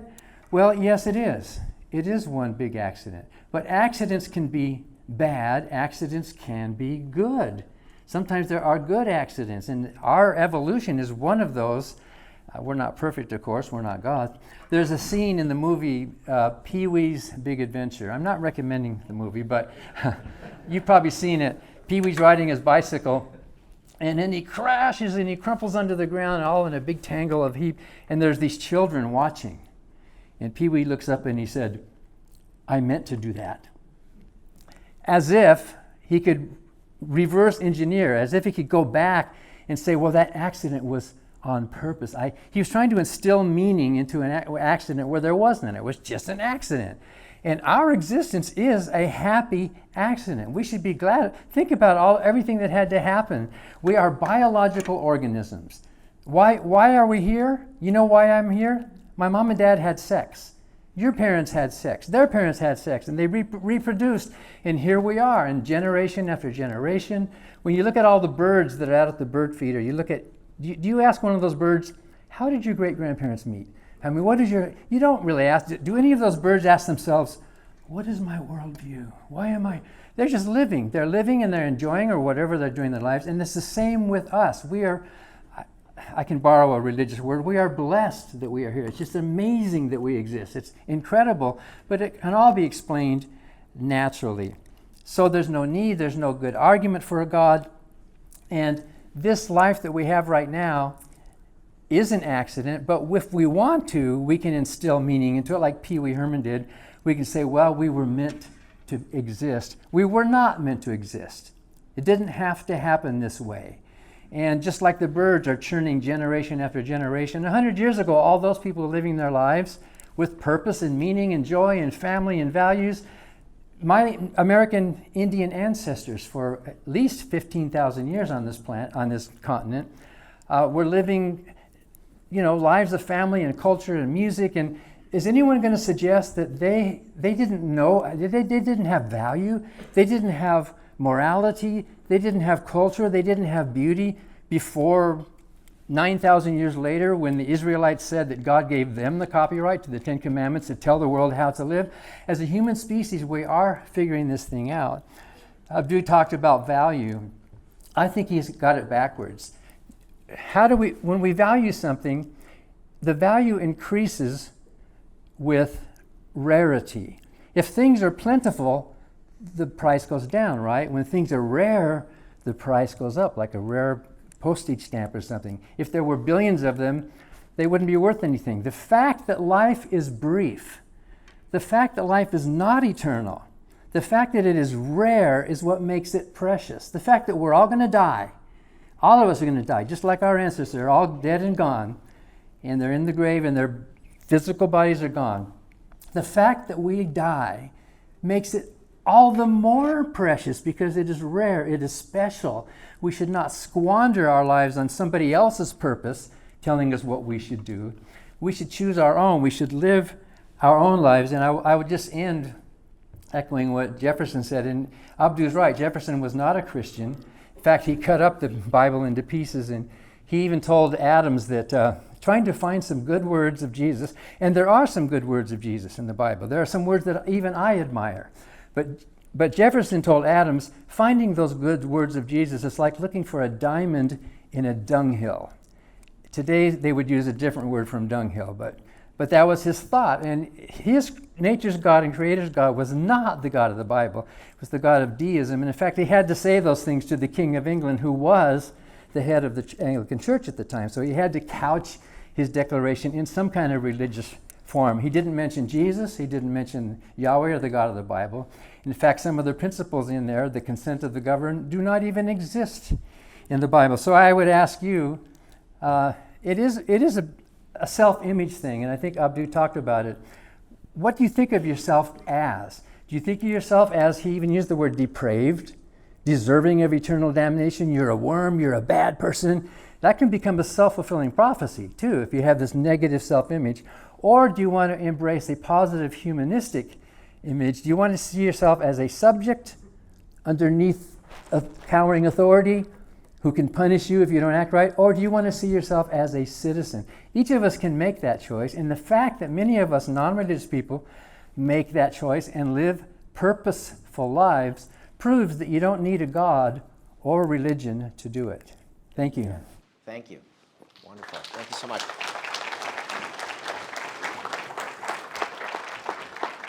I just want to point out one thing really quick. So much respect for how the two of you kept it very respectful, and it's very easy for an open dialogue conversation to fall apart, especially as we see on social media. This is my subjective view, I guess, but I do not believe that it fell apart. And so I just want to thank you guys for that.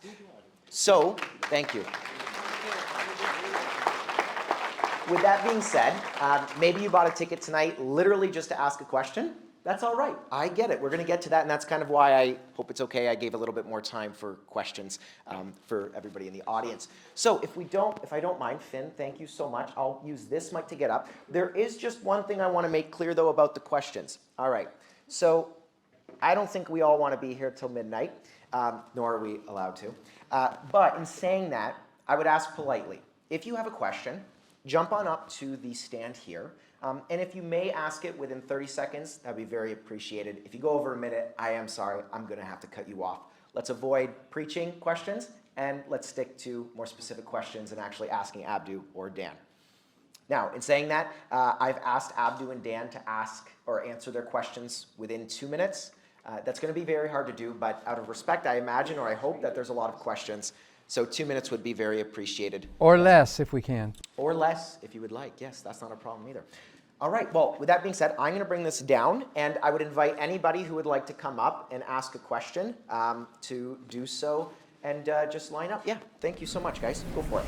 First, thank you both so much for being here. I really appreciate it. If immorality is defined as bringing harm to another, where does the moral ought to not bring harm to another, where is it actually built on? Where does it come from, if not just subjective to your opinion, my opinion, or anyone else's? And sorry, who's this for, Dan or Abdu? For Dan. Thank you. Yeah, that is an excellent question, because why ought we to be, even if we have a basis for a moral philosophy, whether religious or not, why should we, right? And there is no such thing as a moral ought. It's not a thing. Ought is just one half of a conditional statement.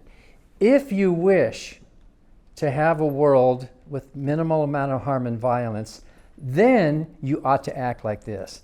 There's no cosmic guarantee that any of us have to, or that it even will, and we can see how a lot of people are not even following that rule. Those of us who call ourselves moral, including Abdu, we consider that since we do want a world with less harm, then we ought to act in this way that minimizes the harm. There are other individuals, though, and we lock them up, right? There are some people who are mentally unhealthy, or who are on, I don't know if it's a bell curve or what, but some people over here who just don't have that feeling of compassion and empathy. And in fact, psychopaths and sociopaths, 4% of the population is psychopathic. They have no empathy or feeling for the pain and sufferings of others, and they exist, and there's a high percentage of them in the jails. So there is no cosmic moral ought. It's only those of us who live in this world who are bumping around with harm and suffering and trying to survive. We consider that since we do wish to live in a world that has less harm in it, then we ought to act in this way. But there's no guarantee that we have to. Thank you, Dan, and I hope that answers your question. Go for it, and just address who you're speaking to, if you don't mind. Thanks. This question is for Dan. Just 3 quick questions, please. Number 1, what made you turn from being a Christian? Number 2, you mentioned about the genocide that Israelites were committing. What about the people who were sacrificing their kids to Molech, right? And number 3, what's your take on Solomon's confessions or testimony in Ecclesiastes chapter 2, where he says he had everything, money, women, fame, buildings, blah, blah, blah, but he found everything was meaningless without God? That's it. Thank you for the question. Dan, 2 minutes. So I can't tell you my whole story in 20 seconds. I wrote a whole book about it called Godless. And basically, for the reasons that I briefly explained there, no coherent definition of a God, no good argument for a God, and many of us have looked at a lot. Obviously, there are atheist philosophers, there are atheist debaters who have thought about this in great depth. You can disagree with us, and that's the nature of debate. There's no agreement among believers as to the nature of this God or his moral principles, and who fights the most. It's not unbelievers fighting Christians, it's Christians fighting themselves over these Christians have killed each other, Protestants and Catholics, over doctrinal differences. John Calvin had Servetus burned at the stake because of a misplacement of a preposition. I mean, it was just silly.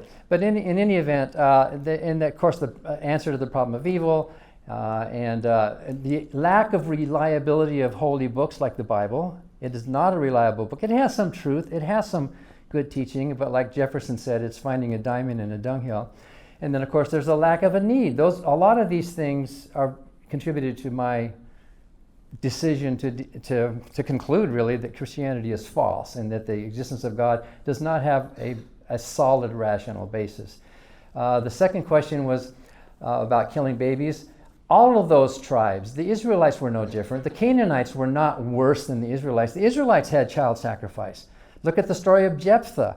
Jephthah burned his daughter at the stake to fulfill a vow to God, and then Jephthah was rewarded with a judgeship, which is a position of honor. And Jephthah died after burning his daughter, child sacrifice to the God Yahweh. He was rewarded, he was buried with honors. And so you will find, of course, Abraham didn't go through with it, but it was assumed that you could sacrifice your children. And what was the last question? That's about 2 minutes. Okay, I forgot the last appreciate your question. response, Dan. I just, for the sake of time, would like to get to that. If we go with another question with Dan, Abdu, I'm just going to give you about 1.5 minutes, just out of fairness. And then, Dan, if the same goes for you, 3 questions in a row, I'm going to give you about 1.5 minutes. Maybe ask them to just ask one question. It'd be easier to Well, handle. and part of it too is that I got a feeling a lot of the questions are for Dan. I'm not going to say anything anymore if we don't have a time for response. So if we have a 2-minute Yeah, go ahead. response and then I get a 1 minute. I'll do it every 3 questions. Okay. If we go 3 questions to Dan, I'll go, Abdu, I'll go about 1 minute, 2 minutes for you. Okay. Yep. Go for it. Thank you, gentlemen, for this evening. I want to share a question with you, Dan. You mentioned that we're just of chance and just of accident, but yet DNA is methodical, it's consistent, whether it be a flower, a bird, or a human being. To actually say that 26 proteins came together by accident, or what came first, our brain, our heart, our lungs, the fact that 50% of physicists and microbiologists believe in either an intelligent design or in a God. And we would believe a God of Abraham, Isaac, and Jacob, the God of the Bible. I sense that there's some anger towards the Bible from your mindset. And I don't mean that to be rude. I'm just wondering, it's sense that when you share about it, because you said that suffering was, evil was long suffering. But when 6 million Jews were killed in gas chambers, that wasn't long suffering, that was evil. So maybe you want to share your thoughts about creation and DNA and how that fits into your realm. DNA is very sloppy. DNA has a lot of mistakes. DNA has a lot of junk. The evolution of our species, and by the way, I'm glad you are accepting the fact of evolution, which a lot of Christians don't. Evolution, DNA is, the survival of the fittest is not some neat, orderly thing. DNA is kind of a slap-happy, accidental collection of these molecules.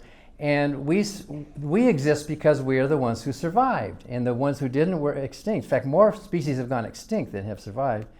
And I forget what the last question was. I think that was the foundation of the question. He mentioned anger or whatever. Oh, anger. Well, Jesus got angry. There is justifiable anger. If you see somebody committing a horrible crime, don't you get angry? And don't you feel justified in that anger?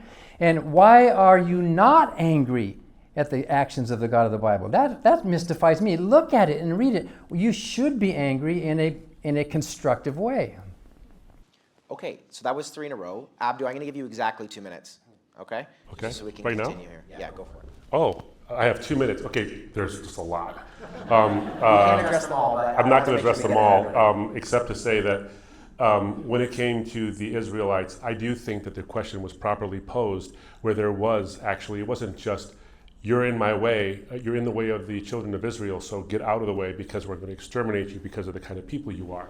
When you look at the whole corpus of Scripture, again, that context and all of that information is that the rules of war actually required them to offer an olive branch of peace before they actually entered into that city, and they warned them ahead of time. So with Jericho, for example, this was a place that may have had some women and children there, but by the time, they didn't go in a weekend and just destroy them all. They warned them ahead of time. So those who would have stayed would have been the warriors. And there's a bunch of stuff about Middle Eastern hyperbole and the way the actual language would have actually worked in the ancient Near East, where you don't just, when you're saying kill everything that breathes, you're talking about wiping those people out in terms of their way of life. How do I know that? Because when you read the Bible, it says that Joshua did all as Moses had commanded in terms of wiping everybody out, leaving nothing alive that breathes. And then a few verses later, there are Canaanites still running around. So we know that it wasn't just wipe them all out, it was destroy a way of life that included sacrifices to Molech, temple prostitution, and rampant rape. So they were being judged, not genocidally exterminated, but judged for their actions. And it's not ethnic cleansing. Here's why I know that. Because when Israel did the exact same things, God used other nations to judge Israel for their actions. It has nothing to do with the color of their skin, but the content of their character. So there's a bunch of things that we could go into on those details, but anyway, that's just an example. Let's do that debate because I have a good reply to all that. Okay. Some other time. One of these days. Perfect. I'll send it to everybody's emails and you can grab your ticket. Okay, next question. Let's keep it to 30 seconds. One question, please, if you don't mind. Address who you're asking the question. Thank you both. I would like to address my question to Dan, and thank you for that. You mentioned that the purpose is about problem solving and one should choose for themselves. Is it possible to have more than one purpose to choose from? For example, if one can decide to watch a movie for temporary happiness, one can choose to follow his or her king and go into war to have happiness for more, or choose to follow Jesus and create relationships for eternal joy for many more. Is it possible to have different ones and one can choose to follow a higher purpose to decide to have a better purpose there? Thank you. Yes, the answer is yes. That was fast. Do you want to leave it at that? All right. All right. Okay, next question. Here we go. 30 seconds. Thank you for allowing me to ask a question. Just quick, how would Dan, you counsel someone who would be contemplating suicide? Not that I am, but how do you do it if they have no purpose in their life? You're loved. Don't do it. I'd like to know how you answer that question. Thank you. Thank you. Yeah, well, of course, most of us probably know somebody who has committed suicide. And I'm not a professional counselor on suicide prevention, and there are people who do deal with that in great ways. If they feel a lack of purpose, if they're going to come to me and ask me what I think, I'll do my best to point out to them the richness of their life and their friendships and their family. Maybe they suffer from serious depression, and that's something I don't know how you deal with that. I mean, there's drugs, of course, but if they're asking me, I would say, well, here's something you can work on. Here's something you can work on. And I think most of us who are excited about getting up in the morning is because, yeah, I've got a task, I've got a job, I have a goal. It gets me up and I'm excited. I hope you all have that kind of drive in your life because it's wonderful. But I'm going to have to defer to the professionals when it comes to suicide prevention. All right, we're going to go one more question, and then that's 3. If it's Dan, let me know if it's Abdu. It's both. All right, we'll go, is about a minute and a half each for both. Fair? Okay. 2 parts, but the second one's like 1 second. All right. To allow for a world of minimal harm, you have to allow some harm, you said. And I was just wondering, who or what do you trust the most to help you determine what types of harm ought to be allowable? And the second question is, are you a Star Trek fan or a Star Wars fan? We started with the second one there. I like that a lot. That's hilarious. Oh, that's hilarious. Abdu, I'll give you a minute and a half here. Go for it. I really like Star Trek for its philosophy, but I wouldn't say I'm like a fan of either one. Yes, so moral decisions are it's a mistake to think that every moral question has a right and wrong answer. Sometimes you have to weigh the consequences. Should I vote for Stinky or should I vote for Bully? Who should I vote for? Well, you should try to vote for the one who's the least bad, right? I mean, there's not always a good answer. And you've all heard about the trolley problem in those situations where sometimes there is no right answer. If you are doing your best to weigh the relative merits of the consequences of different actions, this action has this consequence, this action has these consequences. If you're doing your best to compare and this one might cause some harm, but this one causes more harm, moral decisions can sometimes be very complicated. You can't just ask Daddy, what should I do? Tell me what to do. So if you are engaged in that rational exercise, and I hope compassionate exercise of trying to pick the action that results in the least amount of overall harm in the real world, that's what being moral means. You might make a mistake. You might not know enough, in which case you need to be more educated about, well, why would this action cause more harm than this one? That can be tricky. So we need to educate ourselves. We need to use reason. We need to compare. And I think the basic compass, the basic yardstick is harm. Which one is causing more harm or less harm in the real world? However you define that harm. Thanks, Dan. I appreciate that minute and 30. Abdu, I'm going to give you as well. Go ahead. We are using minute and 30 generously, but however... that was a minute and 30, I okay, swear. good. Look, most of what Dan talked about was situational ethics. I mean, that's what it comes down to, is that certain ethics require a judgment based on the situation. And yeah, obviously, Sure, of course. It's a caricature to say that Christians or anybody who believes in God just says, what should I do, God, in every single situation? I don't think the Bible even commands that in any way, shape, or form. Every situation has to be sort of dictated by God by some personal revelation or something. That's just not the way the Bible actually talks about decision making. But what I would say is that, yes, I agree, situational ethics is complicated. It can be extremely complicated. For all the reasons Dan said, I won't repeat them. The question isn't, where do I get my source of determining in this particular situation, what situational thing should I actually agree to or try to avoid harm? The point I would actually say is that on a deterministic level, you aren't making those decisions. They're just happening. And on I think a libertarian free will level, on a level where we actually do have free choices, we can actually make those decisions. But even more fundamental than that is the idea, it's not do I decide which is avoiding harm. There's actually things you can do that can create all kinds of positive things. It's not just not doing bad things. It's actually doing great things for people and self-sacrifice. And I find that example in the person of Christ. That's who I found. Someone who has no obligation whatsoever to save people, saves them anyway, and says, Father, forgive them for they do not know what they do. So I look to that example as a way of not just doing unto others so that they don't do bad things to me or so that they do good things to me, but doing unto others as I would have them do unto me, which means do for other people even when they don't do for you. Jesus is not self-seeking nor self-protective. He is self-sacrificial. Thank you. All right, we're going to go to our next question. Okay, this one is for Dan. You mentioned that you were a Christian for 19 plus years, and then you switched. Now, somebody asked something about genetics, and you made it sound like it was coincidence. Are you sure it was coincidence and it was free will of yours to switch? So I was a preacher for 19 years. I was a Christian for my whole life before that. I was raised in a Christian family. And I was a true believer. I really believed it. Of course, part of that had to do with the fact that I was raised in the faith, but I loved it. I loved my family. I loved the church. I loved the people. I thought it was great.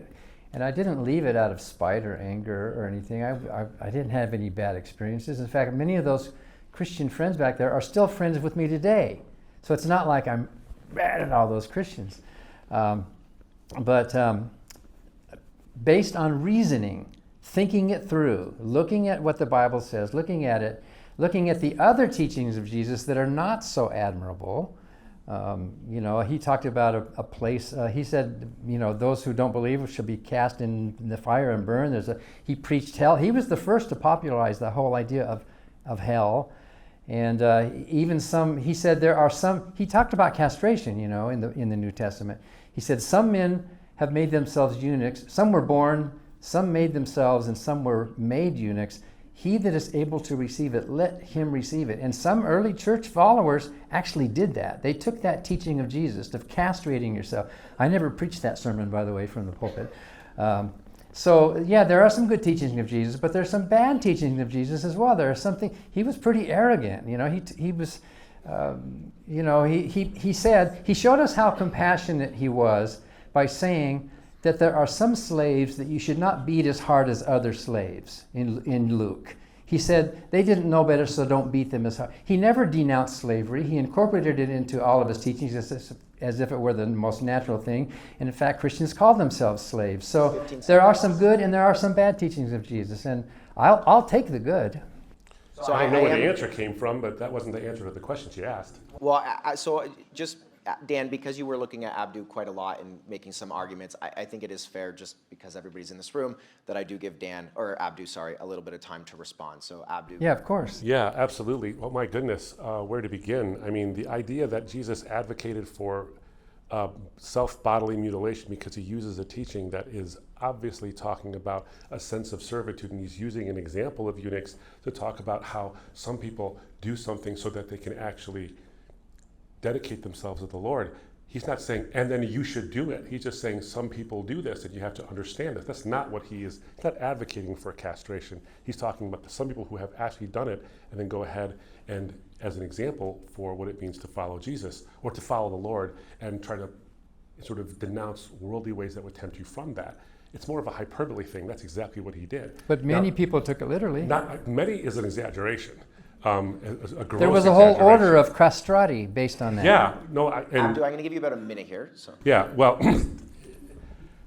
it's tough to get a minute when in the middle of the answer you get interrupted. But I appreciate what you're saying, though, Dan. There's a number of things. I can't remember the other thing you said was a bad teaching of his.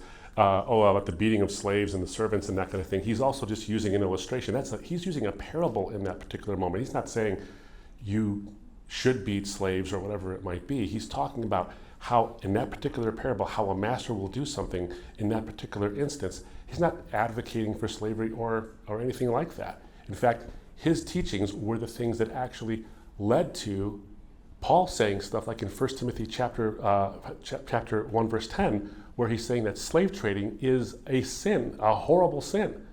So there is all kinds, I can go into more of it. And of course, like I said, go to our website.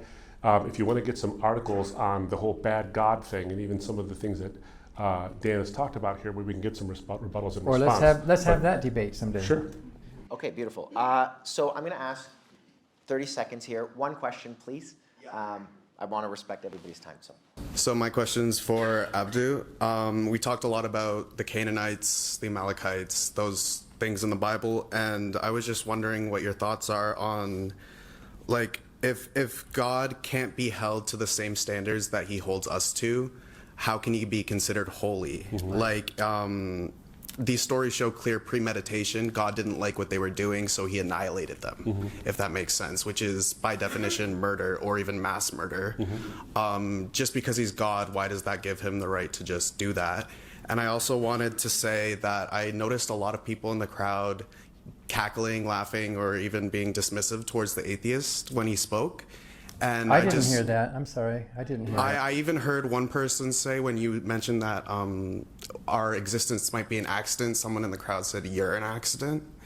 And I just wanted to say that well, that's a compliment. Thank you. Yes, but I just wanted to say that didn't seem very... Unfortunately, I can't control the audience. No, I know. I just think it's food for thought that it didn't seem very Christ-like to me. So, Abdu, I'm going to give you the opportunity to respond. You got 2 minutes here. Go for it. Okay. What's your name, by the way? Miguel. I was at another event that you were at. Yeah, Miguel. Thanks a lot, man. I appreciate you coming back. That's why I asked. I was like, I remember you. Well, you said it's murder. So murder is the unjustified taking of an innocent human life. It's the premeditated taking of any life. No, it's not. It's simply not. Killing might be that, but as a lawyer, I can tell you that just isn't the case. It's just not. You're just mistaken. It's the unjustified taking of an innocent human life. Now, you described it, and you said it yourself while you were describing the things that God did, is that he was judging people for their actions, like child sacrifice, like temple prostitution, like all kinds of horrible things that they were doing. And so it was a judgment on those people for the things they did. And so I would actually judge a God as morally inadequate if he didn't judge people for the horrible things they did and try to protect innocent life by not commanding something like a retribution or at least some kind of a curtailing of terrible things someone did. Wouldn't you judge that God as immoral? I remember a quote from Miroslav Volf, and I don't have it memorized, so please forgive me. Miroslav Volf grew up in the former Yugoslavia, where he saw a whole lot of awful things happening there. And he said, I used to think that love and judgment were two separate things, that God of the Bible, the Old Testament, wasn't loving because he was so judgmental and he always did these things and death involved and all that stuff. And he said, having gone through what I went through in a personal experience with what he had seen happening in Eastern Europe, he says, I've come to believe that love and judgment actually go together. I would have to sit in judgment of the immorality of a God who looked at horrible things and did nothing about it. It's unloving to look at these kind of things and say, fine.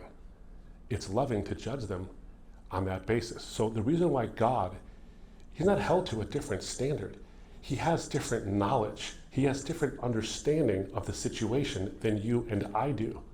So given that, and he sees the end from the beginning and all these things, if that's the case, if you're going to judge God as acting immorally compared to a human standard that he holds us to, then you have to take God on the attributes that he actually has, which includes omniscience and omnipresence and all these things. So if a God who has infinite resources does those things, you'd have to say that you have enough infinite resources to judge him for being wrong to doing the things that he does. So God is the source of morality and goodness, and those judgments come because people had violated them. And that is actually an expression of, I think, morality. It would be immoral to ignore it. Thank you, Abdu. I appreciate that. We are going to jump to the next question because there is a long line. This is last call for questions, absolutely. So if you do have a question, go up. If not, we're going to make sure we get through the rest of the line. 30 seconds for the question. One question, please. Okay, this is a question for Abdu. Please forgive my oversimplification of the question. You understand why. It seems that your belief is that anything we don't understand or comprehend or can put meaning or purpose to, there's a higher power that comes down. As we grow as humans, we learn, we grow, we expand, we even go through space, we understand more and more and more. The more we understand, with your stance, are you afraid that in thousands of years we will know enough that maybe we even know the purpose of why we live? Are you afraid that there will be no need for a God, that it will be irrelevant? Great question. Thank you for asking. I appreciate it. No, not in the least bit afraid. Because how you characterized faith is not actually how Christian faith actually is defined. When you look at the Bible, the word faith actually means trust. It means active trust. It doesn't mean belief despite evidence, contrary to what a lot of people think. When you look at the Bible, you won't see a place really where faith that is commended is blind faith. Now the Bible says we walk by faith and not by sight and all those things. But what that's really talking about is that there are areas in life, and by the way, everybody has faith. Everybody has faith. Most of you are sitting down. None of you tested the structural integrity of the chair before you sat down. You had good reason to sit down because you have other evidence that the chair won't fail under your bulk, but you don't have absolute certainty of that. You didn't test it, but you trusted it. If you came here in a car, I'm willing to bet my eye teeth that you did not test the brakes before you got here. Why wouldn't you do that? My goodness, you could die in a fiery car wreck if you don't test the brakes. You have faith in things. So the Christian faith is saying you can walk by faith, which is trust in what God has done, so that in those murky areas of life where you don't know what's next, you can take a step. Now, when it comes to human knowledge and all these kind of things, I think that the trend is going the opposite direction. I think that the more scientists are looking into things, and I'll give you a primary example of this, if I could, so-called junk DNA. So for a long time, because we thought that DNA was just vestigial, it was just left over from prior iterations of human beings, and the prior ancestors of human beings, that you'd have all this junk. And so that only 4% of the human genome actually codes for protein, and 96% of it is junk. And you would assume that was true if mindless evolution was at play, that most of DNA doesn't do anything. Well, the Nobel Prize winners from a year and a half ago or so said, we'll challenge that, we'll see if that's true. And as they began to see it, and they won the Nobel Prize for microRNA, showing that so-called junk DNA has incredible function that allows the other 4%, or the other 4% of the genome to actually do something. So here's my point. Here's the point I want to make, just real quick and I'll end. Is that on naturalism, you would expect there to be junk DNA and then leave it alone. You'd expect that. But on theism, you'd say, wait a minute, maybe this whole thing is designed. And maybe we should look in to see if there's actual design in this thing and functionality and not assume junk. So if we had assumed design, we would have got to that discovery decades ago. So it's not faith that stops science. The Bible says that God conceals a matter. It is the glory of God to conceal a matter. It is the glory of kings to search things out. God actually commends discovery because, as some scientist, I can't remember who said it, said, oh God, as I search your universe, I find myself thinking your thoughts after you. So I won't be less in awe of God the more I understand how he did things. I'll be more in awe. Just briefly, I want to respond here. I'm glad to see you're one of those smart Christians who does accept the fact of evolution. Oh, I didn't say that. Dan, Well, everything you said assumes chairs sometimes do break. Brakes sometimes do fail. It is not faith. It's the reasonable expectations. So when we sit down, it's not like I have faith at the share. It's just an expectation based on past experience. That's biblical faith. I believe That's not faith. 2 questions in a row for Abdu. I'm going to give one more. If it's to Abdu, then Dan, I'm going to give you 2 minutes to respond to the last 3 questions. Go for it. Question for Dan, and if Abdu you want to answer that, that's fine too. I've heard a few times you mention nature or natural. What is your definition for nature or natural? And what is the source you think for that nature or natural would be? Well, I think we really wouldn't even need the word natural. Like, nature is just reality around us. But it's because there's been so much religion in the world with the whole idea, this whole presumption of the supernatural, well, then we need the word naturalism as sort of a response to that. But basically, reality is, we work on the assumption that reality is what we perceive it to be, and we test it. We look at it, we examine it. Science progresses by observation. Yes, science has hypotheses. Sometimes they're proved false. And then what proves it false? Observation and testing. So what was the second half of the question? I don't remember. I don't remember either. I believe that was. What is the source of nature? Source of What is the nature source and of the natural world? Well, why ask if there's a source? If there's a God, what is the source of God? Is God sitting up there wondering, how did I get here? Why am I here? What is the purpose of my life? I just find myself sitting up here and I'm, God can't even be great in that sense because there'd be nothing to compare with. The greatness would not make any sense to some being like that. So if God doesn't have to ask for what is my source, we don't have to ask. I mean, we can go back to the Big Bang. We can look at a lot of those things, but why even ask that question unless you have a theistic agenda in mind in asking that question in the first place? All right, Abdu, I do want to move on just because we have about 10 minutes here. Thank you. So I know exactly what my purpose is, and it's to shine the light of love into this world. And I understand love because God showed it to me when he came to this earth and gave his life for mine on the cross. My purpose to me is that simple. And Dan, I'm so sorry that you don't understand it that way. You made a comment that no one can define God, and I believe that I can. God is love. So my question to both of you is this: how do you define love? All right, we're going to split the 2 minutes in response. We're going to go Dan first for a minute and Abdu. I'm glad you're a loving person, and I congratulate you. And I think most Christians are loving. There's some bad apples, of course, in every group. Look at all the pedophiles in the Catholic Church, for example, and all the. Actually, there's more Protestant ministers who are pedophiles. But I'm glad you're a loving person. But I hope your question isn't assuming that only Christians can be loving, right? So no, I will. Sometimes you have a preface to an answer, right? So love is not a thing. Love is not some object you can go buy off a shelf or find. Oh, there's some cosmic capital L thing called love. Love is a label that we use to describe our feelings of affection and care and for someone else's well-being. Love is an action, I think. Love is if I take a cigarette and I burn Abdu's arm with it, is that an act of love? No, it's not. You know that's not love because I'm harming him. So to think that love is some abstract, reified concept, like it's a one thing, it's not. Love is a label that we use for all sorts of things. You can love that movie, right? You can love your spouse. You can love your children in a totally different way. We all have that.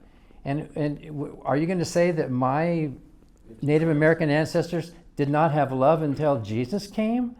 For thousands and thousands of years, cultures have lived and they didn't know what love was. Maybe they had different words for it, but love is a human thing, a human emotion and a human action, and it's a word that defines how we treat each other as human beings. Thank you, Dan. All right, Abdu, a minute. Yeah, great, thank you. Love is put into action. I absolutely think that's true, but there's actually more to it than just oxytocin coursing through your mind and through your brain so that you have a chemical reaction to another moist robot. I think it's more than that.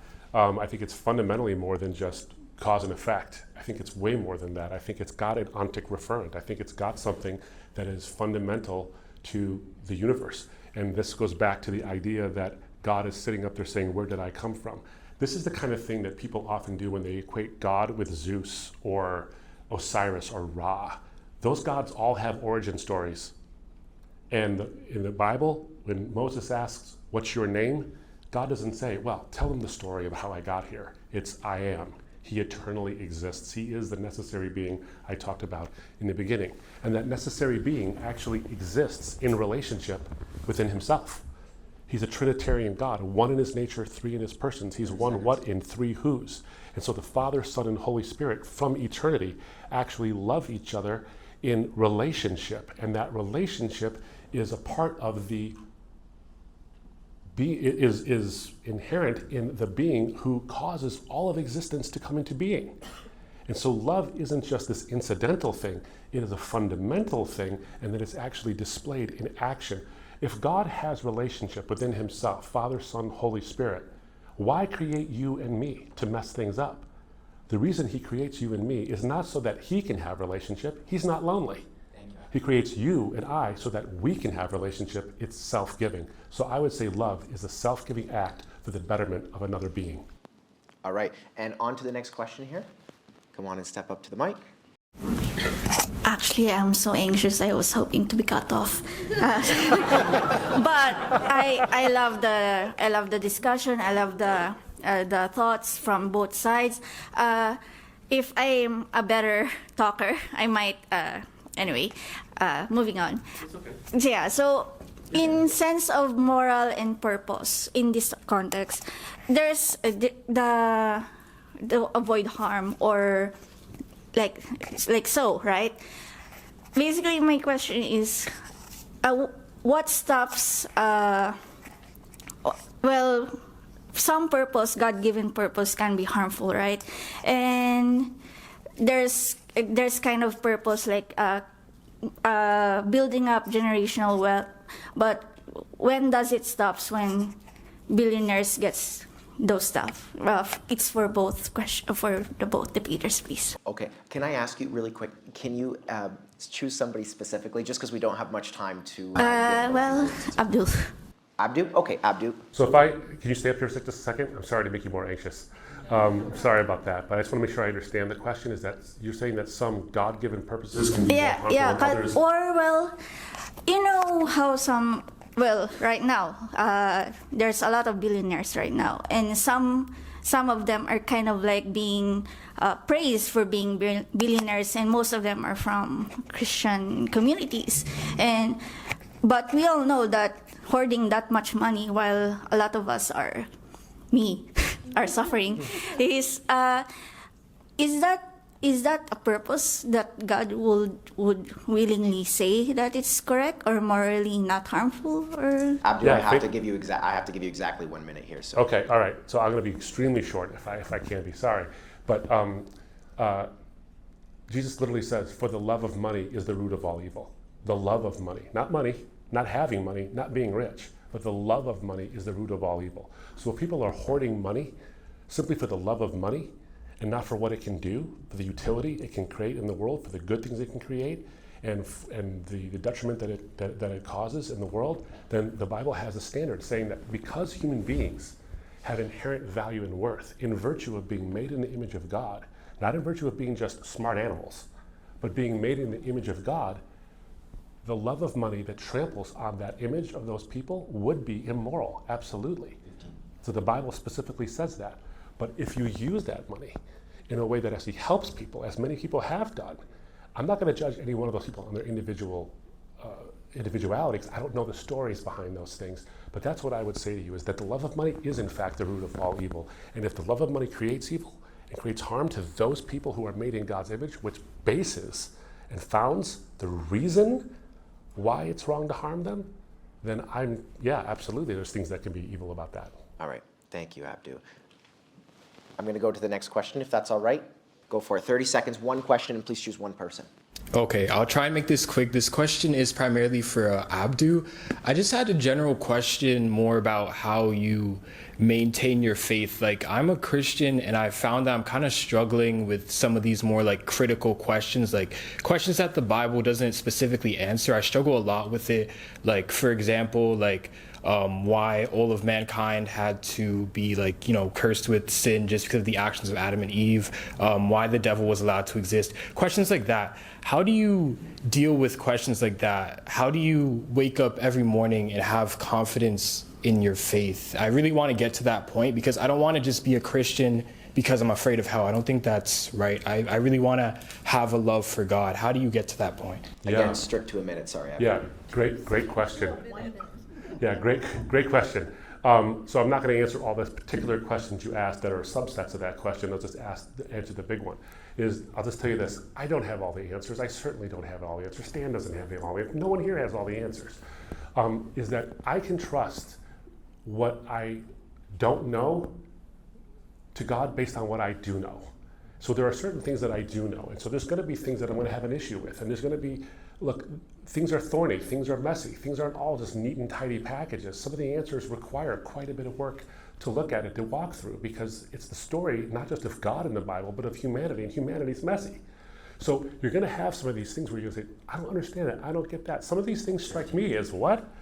I get that too, but there are certain things that I understand that help get me through that. It was G.K. Chesterton who said that joy for the Christian is the gigantic secret, because although the peripheral questions don't have answers, the central questions do have answers. And so if we explore the central questions and we get answers for them, we can have some, I think, modicum of faith to say that there are answers to the peripheral ones. I just want to say atheists have joy, atheists have purpose, non-Christians have hope, non-Christians have meaning in their life that's no less rich than what you claim to have. It makes no difference in our daily lives. You have your beliefs, I have my lack of belief. We're still getting along. We're both living lives of immense purpose, with or without your God. I'm so sincerely sorry, but we do have to actually end the night, and I'm very sorry because we have to be out by 10 o'clock. Please forgive me, but I will say this. Thank you everybody so much, and have a wonderful night. Thank you.